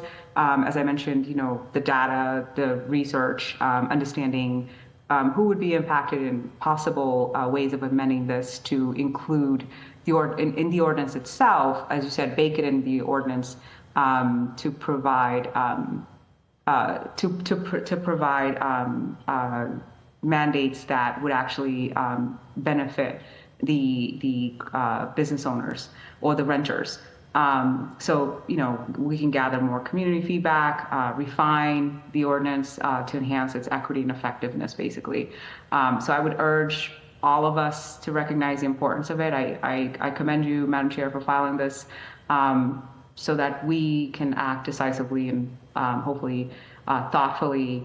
And I do believe that policies like this will support maintaining a diverse, vibrant economy. As we continue as lawmakers to work on policies to support our small businesses, these are small steps that we can take. So I'm in full support and look forward to further conversation, and hopefully that we do find the loopholes, and we do find ways of, again, mandating the applications or the applicants to be able to, or incentivize the applicants to be able to support the small businesses and not create any type of regression on behalf of the renters. Thank you so much. Hopefully you will take my suggestion, and we are moving into a working session and we're making this happen. Thank you. Right at 3 minutes. Thank you, Councilor Fernandez-Anderson. And yes, I will definitely take into consideration your suggestions. I've already been thinking about the working session and understanding, if we are even through this local option, what we are confined to, given that it is an opt-in, and what that might mean for the creation of a petition, and do we have to put those stipulations in that? Can we put stipulations in this ordinance? So all things I'm definitely willing to review. I'm going to provide another opportunity for folks to raise their hand if they have any other questions for CFO. And if not, we do have the Director of Government Affairs of the Massachusetts Restaurant Association here, as well as Carlos Castillo from Castillo Wine and Spirits, but he's a board member of the Massachusetts Package Stores Association. Okay, so seeing that, Councilor Mejia, you have another question for the CFO? And I want to go, there was the question that I asked earlier about increasing the 2 million threshold as opposed to 1 million. And I know you had mentioned going through the home rule petition and, you know, all of this sort of stuff, but I'm just curious as we continue to move through, you know, the appetite that we have to kind of stretch ourselves a little bit more so that we are able to have a wider net of folks that we can support. So I'm just curious, Councilor Coletta, in the interest of just moving things along as quickly as possible, I understand and appreciate that. However, there are still a lot of small businesses that are just above the $1 million mark, and I'm just curious what provisions are we thinking and considering for those? Yeah, so thank you. Earlier we had described what 2 million versus 3 million might look like. I'm certainly open to it. I've already gone on record talking about that. We might need to consider a petition. The difference between 2 and 3 million, the sweet spot is kind of like right in the middle. But definitely welcome to conversations to figure out what that might look like. And that is outside of this particular ordinance, but I've already gone on record that I would like to understand the impact of what 2 million might look like for property valuations. 3 million, obviously that does cast a rubber net, which is more work for the city department, but that's not something that, you know, we should really be prioritizing. It's more of the impact on small businesses and how to maximize that impact. But yeah, I'm definitely open to and supportive of a 2 million or even 3 million change in possible provision to I think it's chapter 59. Okay, great. Thank you. Thank you, Councilor Mejia. Oh, I'm sorry, Chief Rockford, I have one more question for you. I apologize. I wanted to drill down, and I will let you go, but I just wanted to drill down into the burn-in shift in classroom properties. So I guess like a formal ask as chair that we could potentially get in the next week or so is just how many other classroom properties are outside of the 6,000 properties that would qualify for the exemption. All we would have to do is just divide that by 5.8 million, and we would be able to come up with a rough average of the tax increase, I guess. So that way it's a little bit more concrete and we could review those numbers ahead of any other future conversations. Yeah, we would be happy to do that follow-up work. Thank you, CFO. Good luck lobbying for us. Thank you. For the State House. I'll do my best. Thank you all. Thank you. I'll pass it to Jessica. I apologize if I'm not saying your last name correctly. Please feel free to correct me. But Meridian, Director of Government Affairs for the Massachusetts Restaurant Association. Feel free to provide your testimony, and then we'll go to Mr. Castillo. Thank you. Good afternoon, Chair Coletta Zapata and other distinguished members. My name is Jessica Meridian, and I serve as Director of Government Affairs for the Massachusetts Restaurant Association.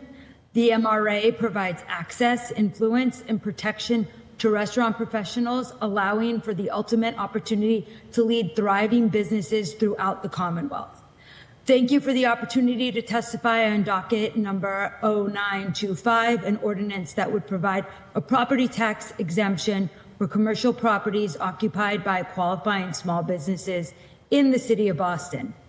This would allow for the city to accept Chapter 59, Section 51, a local option allowing cities and towns to provide for an exemption for each parcel of real property classified as Class 3 commercial with an assessed valuation of less than $1 million and that is occupied by a business at that location, and all other combined that has an average annual employment of no more than 10 employees during a calendar year. Massachusetts is one of the nation's most flourishing restaurant environments, with over 18,000 restaurants and growing daily. 1 out of every 10 employees in the state are employed directly in or in a supporting industry of the restaurant industry, an undeniable driving force in the state's economy. But restaurants do continue a long journey to recovery from the pandemic. While consumer confidence remains strong, our industry is facing a number of issues outside of our control. Operational costs continue to skyrocket. Food costs, insurance, energy, and credit card fees are among the costs that place outward pressures on menu prices. Restaurants are simply doing the best that they can to survive, as less than 6% of restaurants report being more profitable now than they were in 2019. Labor shortages are also at the top of most restaurant operators' concerns.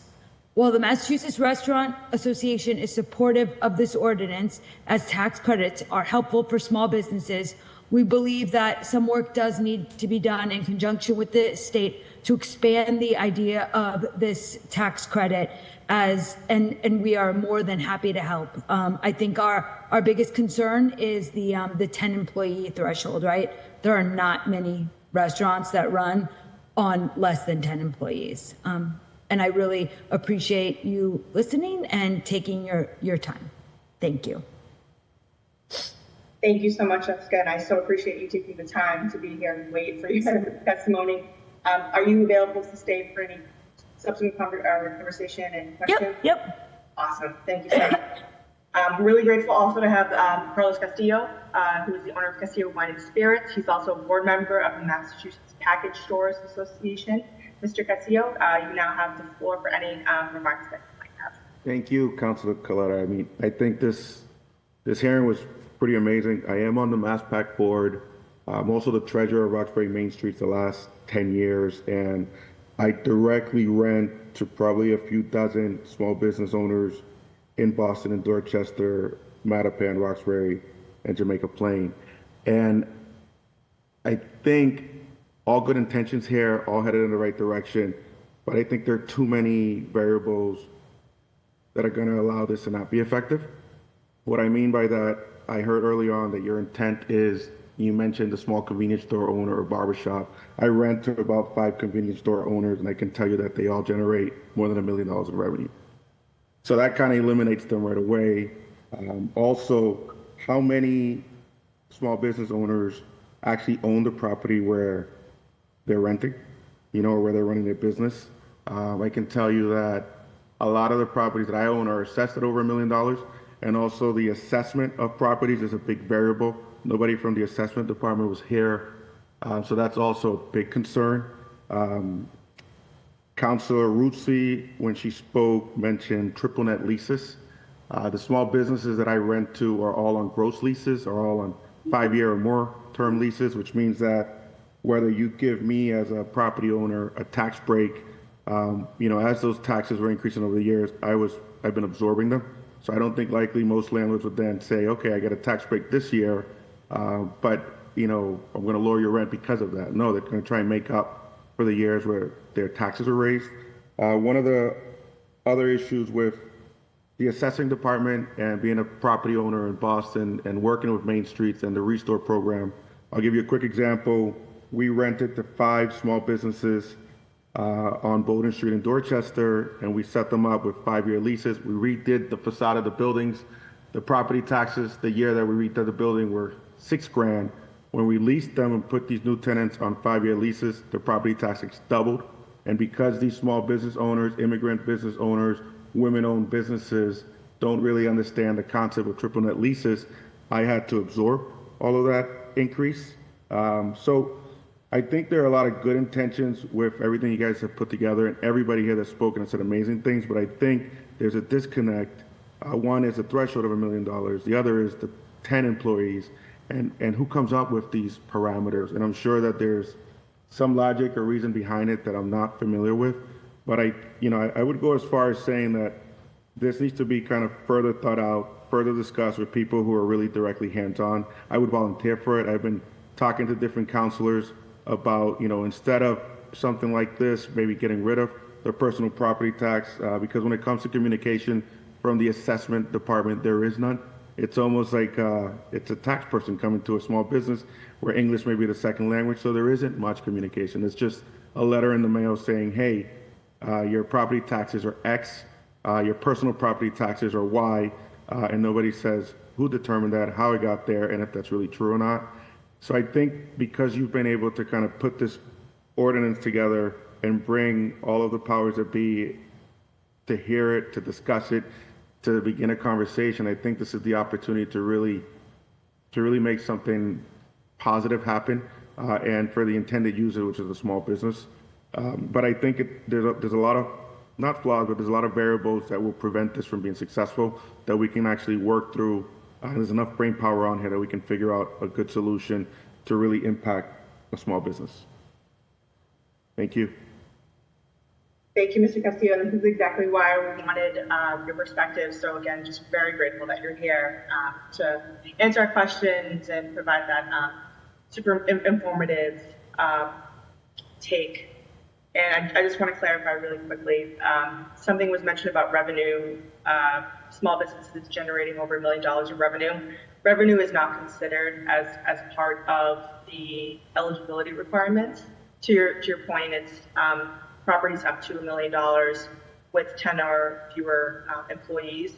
And this is something that I did not come up with. This is something that has already been established by the state.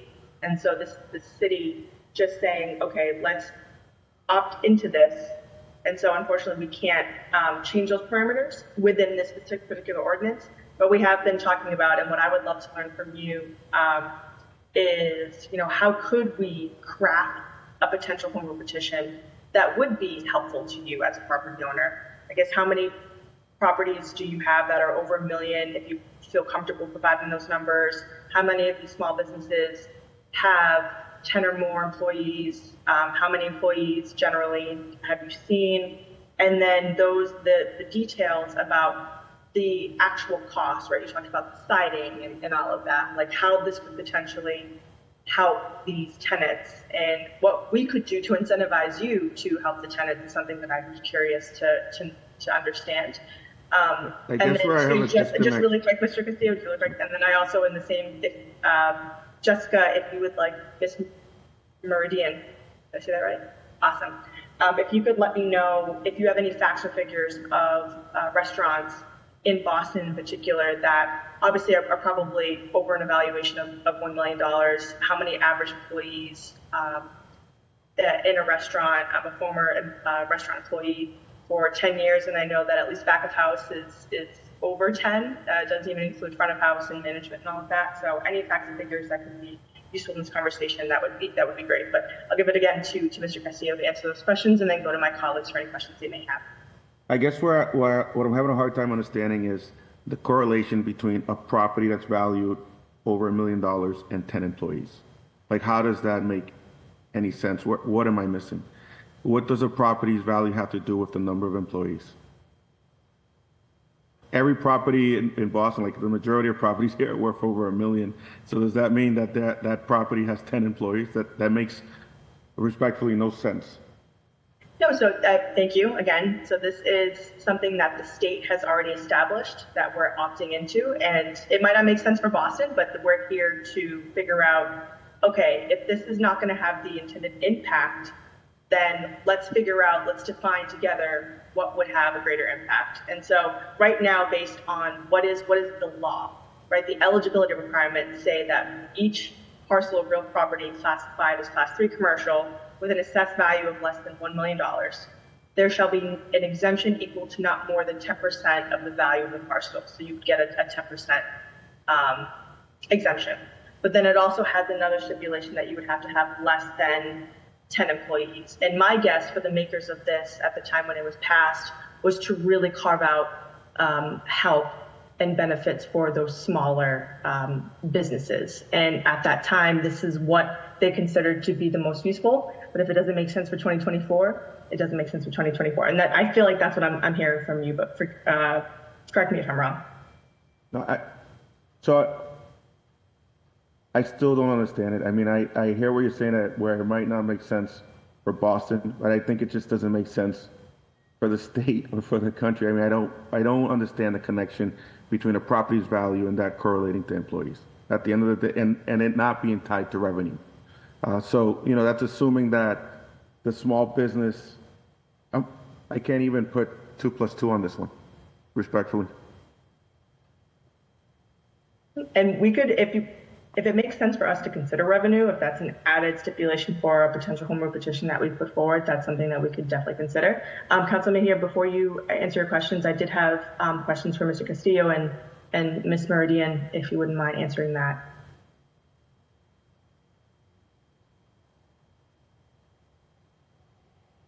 I don't know who wants to go first.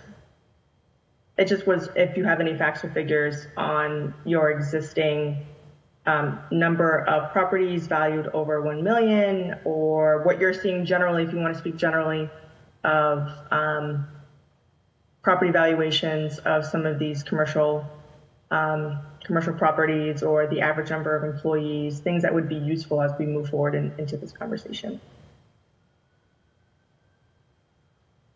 Madam Chair, are you asking myself and Carlos these questions? I don't have facts for the city on its own. We are a statewide association, but I can see if you're looking at doing something with number of employees, I'm happy to look at that in our members for you and see what I can find out. Thank you. That would be helpful. And just again, trying to craft something that is representative of the snapshot of what we're seeing in Boston is the goal here. Mr. Castillo, I see you have your mic off or mic on. Yeah, as I'm hearing, kind of what you're trying to figure out and everything here, I almost think we're being set up for failure because I want to see an example of where these parameters that are coming from the state exist in order for me to understand how I can be helpful to you. I don't think that it's possible to link 10 employees to a property that's valued at $1 million. I also don't see, I just don't see how they put this together. So I almost think that we have all of the resources, all of the counselors here, everybody in good spirits to move this forward, but I think we've been given some parameters that are not realistically or that we can't succeed with. And it starts with the property valuations are what they are, and that also can be subjective depending on the assessing department. But the link for 10 employees, and so when you have those two, it's almost like who qualifies? And then you don't bring revenue into the factor. So are we having, we've been on this discussion, I think, for 2 hours.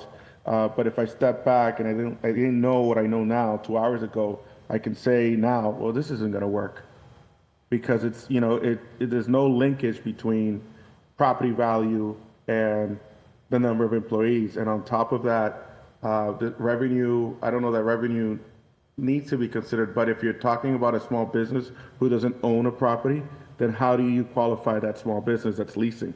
Because now they're no longer linked to $1 million, property valuation. And a landlord and a business are two separate things. Even if they're one and the same, you still treat them separately. And I think we're trying to bridge a relationship that already exists between a landlord and a small business, or, there's some flaws, there's some things here that we have to kind of iron out. And if the law, the way it's written, doesn't allow us to, then we need to look at other options to really help small businesses that may not be exactly what we started off with at 10 o'clock this morning, but kind of led to where we are now to say, okay, let's look at other options. Let's look at maybe the personal property tax or something else. Yeah, and again, thank you for this real world perspective. So we have data that there's about 6,000 properties, commercial properties that are valued at $1 million or less, but we don't have that overlay data quite yet. Talking about the link, there's a disconnect of the link between $1 million versus 10 employees or who has what or both. You're right that we don't have that data of how many businesses would qualify given the amount of FTEs that are there. So although there are 6,000 properties that are valued at $1 million or less, we don't actually know how many of those have less than 10 employees, right? And if it's a rather insignificant amount, I mean, of course, I would love to help those people. I think let's not see the forest through the trees here. I hope that I said that term right. If we could help those 1,000 businesses, I would love to. And then we were talking about, ensuring that those savings will pass down from the landlord to the tenant. And so there are things that we could consider and make the law better for Boston specifically. But then, yes, we want to cast a wider net. Is it a $2 million property valuation? Is it $3 million? How many employees should we actually be considering? So these are all considerations. If you're looking at If you look at, so you provided an Excel sheet with a list of properties that qualify in Boston.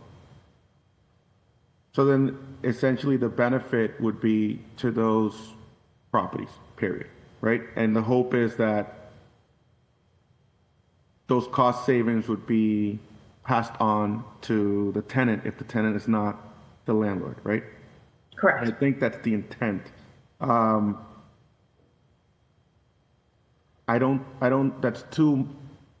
That's too vague and there's too many variables there, especially if there are fixed leases for 5 years, 10 years, and there's so many things that are just, there are too many variables there. And so if you say, okay, we have identified these 6,000 properties that qualify, they get the benefit, the mission accomplished, it goes right to them. But then you're trying to take it a step further, link it to 10 or fewer employees, and then take it a step further and saying, can you then pass on some of those savings to the tenant that you're leasing to?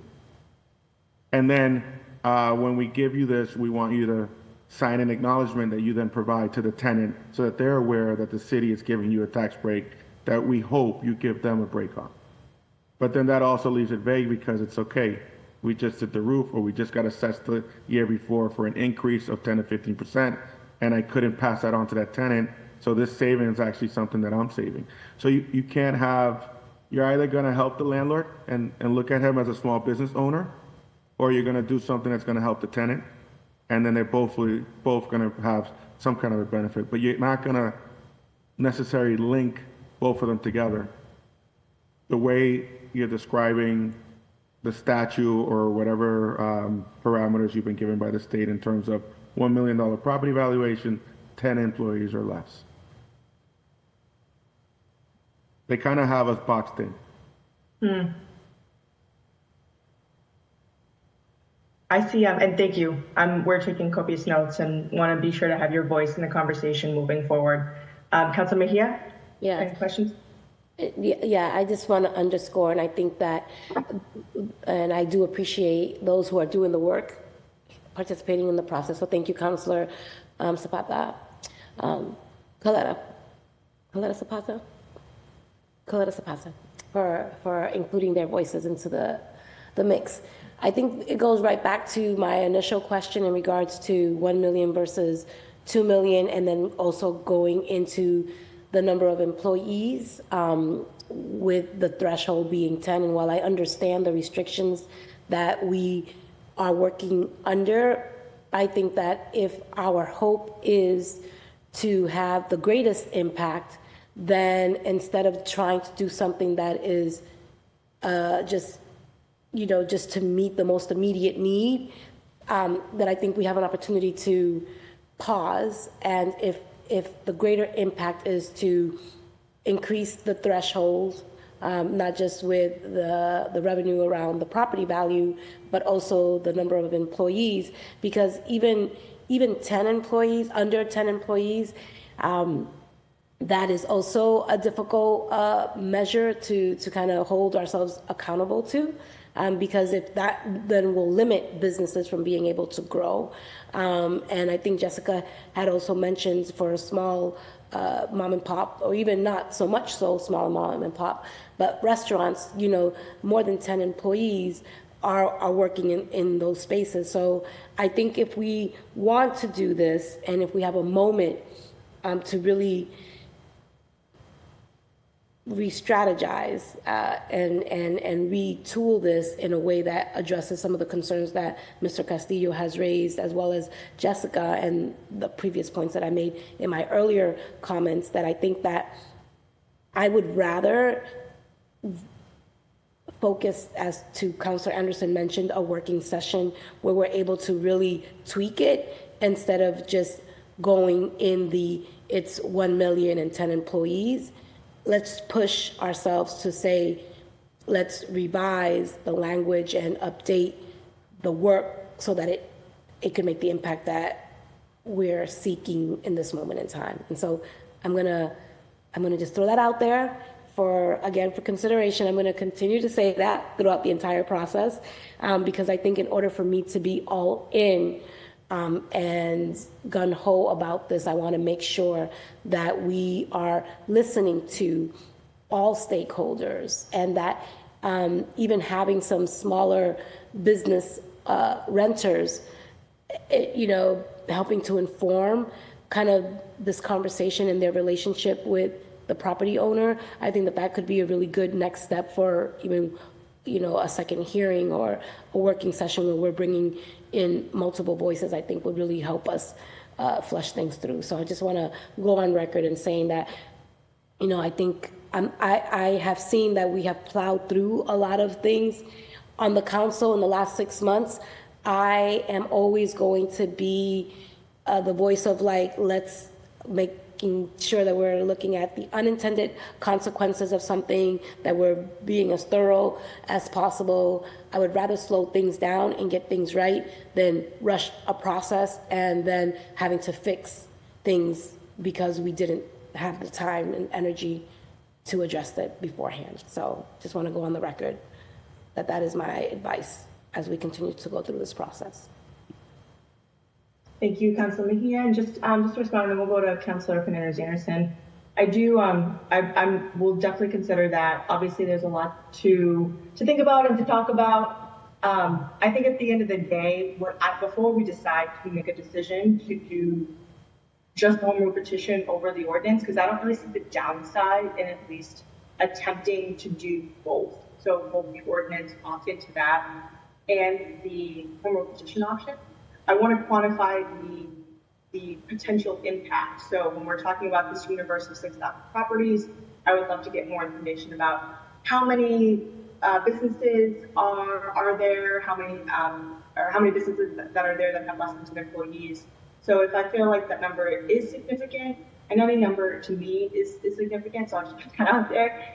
I want to see that first. And I don't see the downside in doing both. It's not an either or for me. This is both. And I've gone on the record already saying that, we can opt into this, understand what the impact is. And that would honestly provide us an opportunity to see how it is working and how it isn't working, almost like a pilot program, although I hate that term, because it alludes to the fact that it's not a longer term program. But granted, that is to say that this would only be in effect should the city decide to shift the shift the tax equation the way that it is hoping to do this year and in subsequent years. So if this passes the State House, we have the next 5 years, or if it doesn't happen this year. So there's a whole bunch of different factors in that. But something that I did hear is that it seems like there are a lot of variables and it seems impossible, but when you get down to the nitty gritty, it is not impossible, and it would provide a benefit. So that's where my brain is at, just to put that on the record. I will go to Councilor Fernandez-Anderson for any questions or comments you may have at this time. Thank you. Thank you, Madam Chair. I guess some clarity here. So where this ordinance is to adopt something that's already existent, right? Yes. On the state level. All right. And so you're saying adopting it has to be as is. We can't amend something that's already law on a state level. And these are the restrictions that you were explaining to Carlos. Am I correct? Yes. Okay. And so if that's the case, you're saying, do we want to go the route of amending by filing a home rule petition in the way that makes more sense as we're hearing it today through our panelists, right? Yes. And then so making sure that we at least opt into what is allowable by state law, but then going to a separate piece of legislation, a separate vehicle, which is the home rule petition to amend it. Right. So I think that we're getting into the working session mode where we're talking about in terms of, clauses that actually property owners, will receive some small commercial tax exempt but then they must demonstrate the tax savings that are being passed down to small business tenants. And there are all these other variables as well, right? In terms of technical assistance, how small businesses working with them.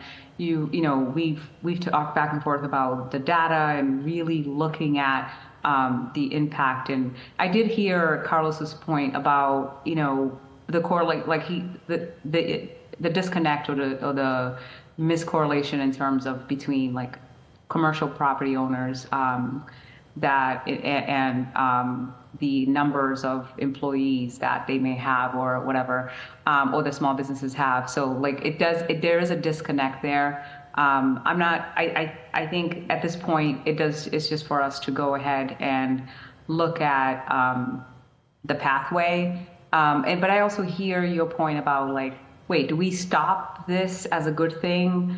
And is this a good thing? If it's a good thing, but it's like partially a good thing, but it's not a good thing for the smaller businesses, the tenants, but it's a step forward, and let's adopt it, and then let's file something else so that we can go deeper into it and actually create a bigger impact for the tenants, the renter. So I hear your point. It's like, okay, like do we just throw the baby out with the bathwater, right, for lack of better terms, or do we do something here and support and begin to support commercial property owners and then move forward? I'm not sure like where, and I might have missed the details in terms of like if it impacts folks like Carlos, that one property may be less than $1 million, but could they? What if he owns like 50 other properties? Like, how do you qualify people then, right?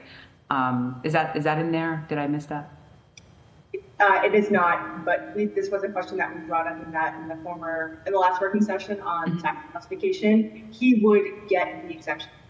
He would get the exemption. He would. Should we put in, or should we just use policy? I wish the commissioner was here. He was sick. And to Carlos's point, assessing was going to be here, but the commissioner that's his point. Do we make sure that it's one property owner, or excuse me, it's one property out of the entire ecosystem of what they own? I would say no. I would want there to be, I would want Carlos to be able to benefit on all of his properties, but then also make sure that that's passed down to the tenant. So it's just a question of how do we make sure we do that. I mean, I guess there's like, I've asked these questions, like we always ask administration, like, is this a policy? Is this a practice? Is this law? Is this just protocol? Or is this just bad habit, right? There are ways that we could implement sort of in good faith, ask these applicants to, as an incentive, if you're benefiting from 10%, could you then update your lease? And this is a voluntary agreement with the city, right? Would you do that? Like pilot works, right? Like it's a voluntary sort of in good faith agreement. Would you, in lieu of tax, then would you agree to this incentive and support your tenant? And I think, even if it's like full 10%, especially for those who have a bunch of properties and are doing well, but would that be a consideration in the interim of research and all the working sessions and everything else? And I mean, for any future filings that you may consider to have an impact on the actual tenants. But very interesting. I do see both sides of it, and I look forward to more conversation. Thank you. Thank you so much. Councilor Mejia, you have your hand up? Or is that from earlier? No, I'm sorry, it's all good. But I do agree with my colleague in terms of just really making sure, like, yes, we should do as much as we can right now, and I appreciate that energy. And I also think that sometimes when we do one thing as opposed to the other thing seems to be more of an afterthought, and then the energy around that piece of work is not as enthusiastically embraced. And so I think that if we're going to do this, we should do it once and we should do it right, instead of having two different pathways, because I don't see us right now moving in the direction of, like, I think it's quick, and I don't know. I feel like let's just do it once and let's do it right, and let's unpack all of the levers that we have to work with instead of picking and choosing, because I think I personally do not want to end up with unintended consequences. I have seen that in other cases, and I just don't think that it's a good practice. So I am going to reserve the rest of my time to just continue to listen and see how we land. Thank you. It's just to respond to that comment. I don't see it as two separate pathways. It's almost like it's the same pathway, but we're going a little bit further. So on the road to DC, we hit New York City.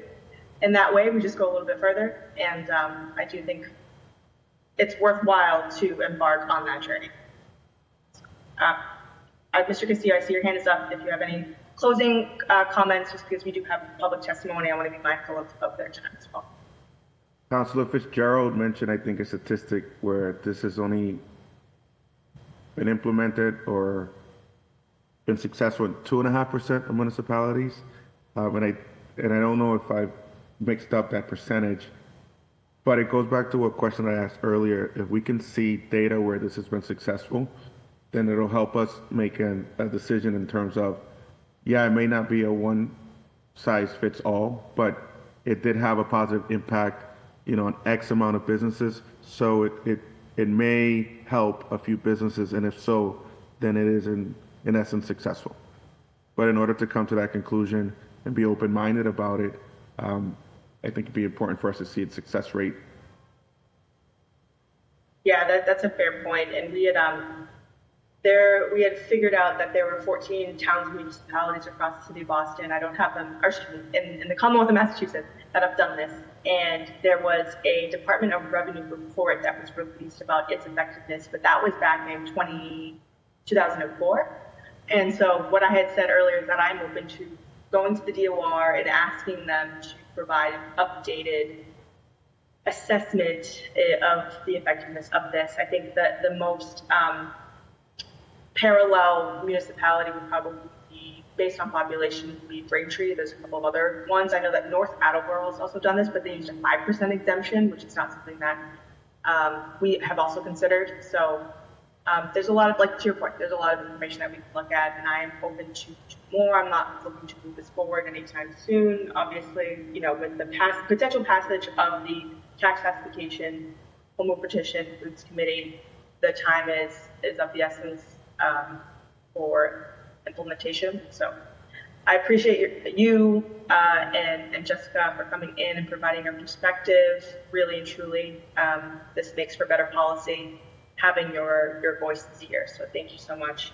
And just to let everybody know too, we did ask for Boston Main Streets Foundation to be here. They could not make it. And then also John Hurst, who is the president of the Retailers Association of Massachusetts, to be here. He said that he would submit comments. But I want to thank Jessica and Carlos, and we will be sure to invite you back if your schedule allows. So thank you. We do have a couple of individuals signed up for public testimony. I'd love for central staff to elevate them if they're still here. It's been 2.5 hours.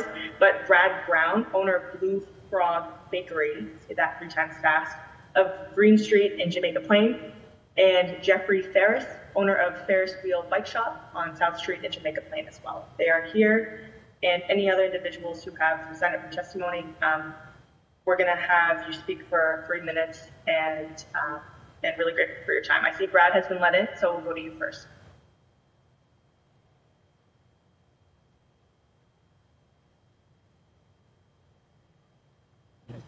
I'm sorry, I missed if that was supposed to be me or not. Brad Brown? Yes, if you're ready, please go ahead. Okay. Great. Just to start off, Blue Frog Bakery, Blue Frog Bakery, Blue Frog Bakery. It's pretty easy to say 3 times fast. My name is Brad Brown. I'm the owner of the Blue Frog Bakery at 3 Green Street in Jamaica Plain. I'm also on the board of JP Center South Main Streets. And I am exactly the person who should benefit from this. I am not a micro business. I sell a bit more than that, but I would call it a mom and pop. Under $500,000 in sales and under 10 people.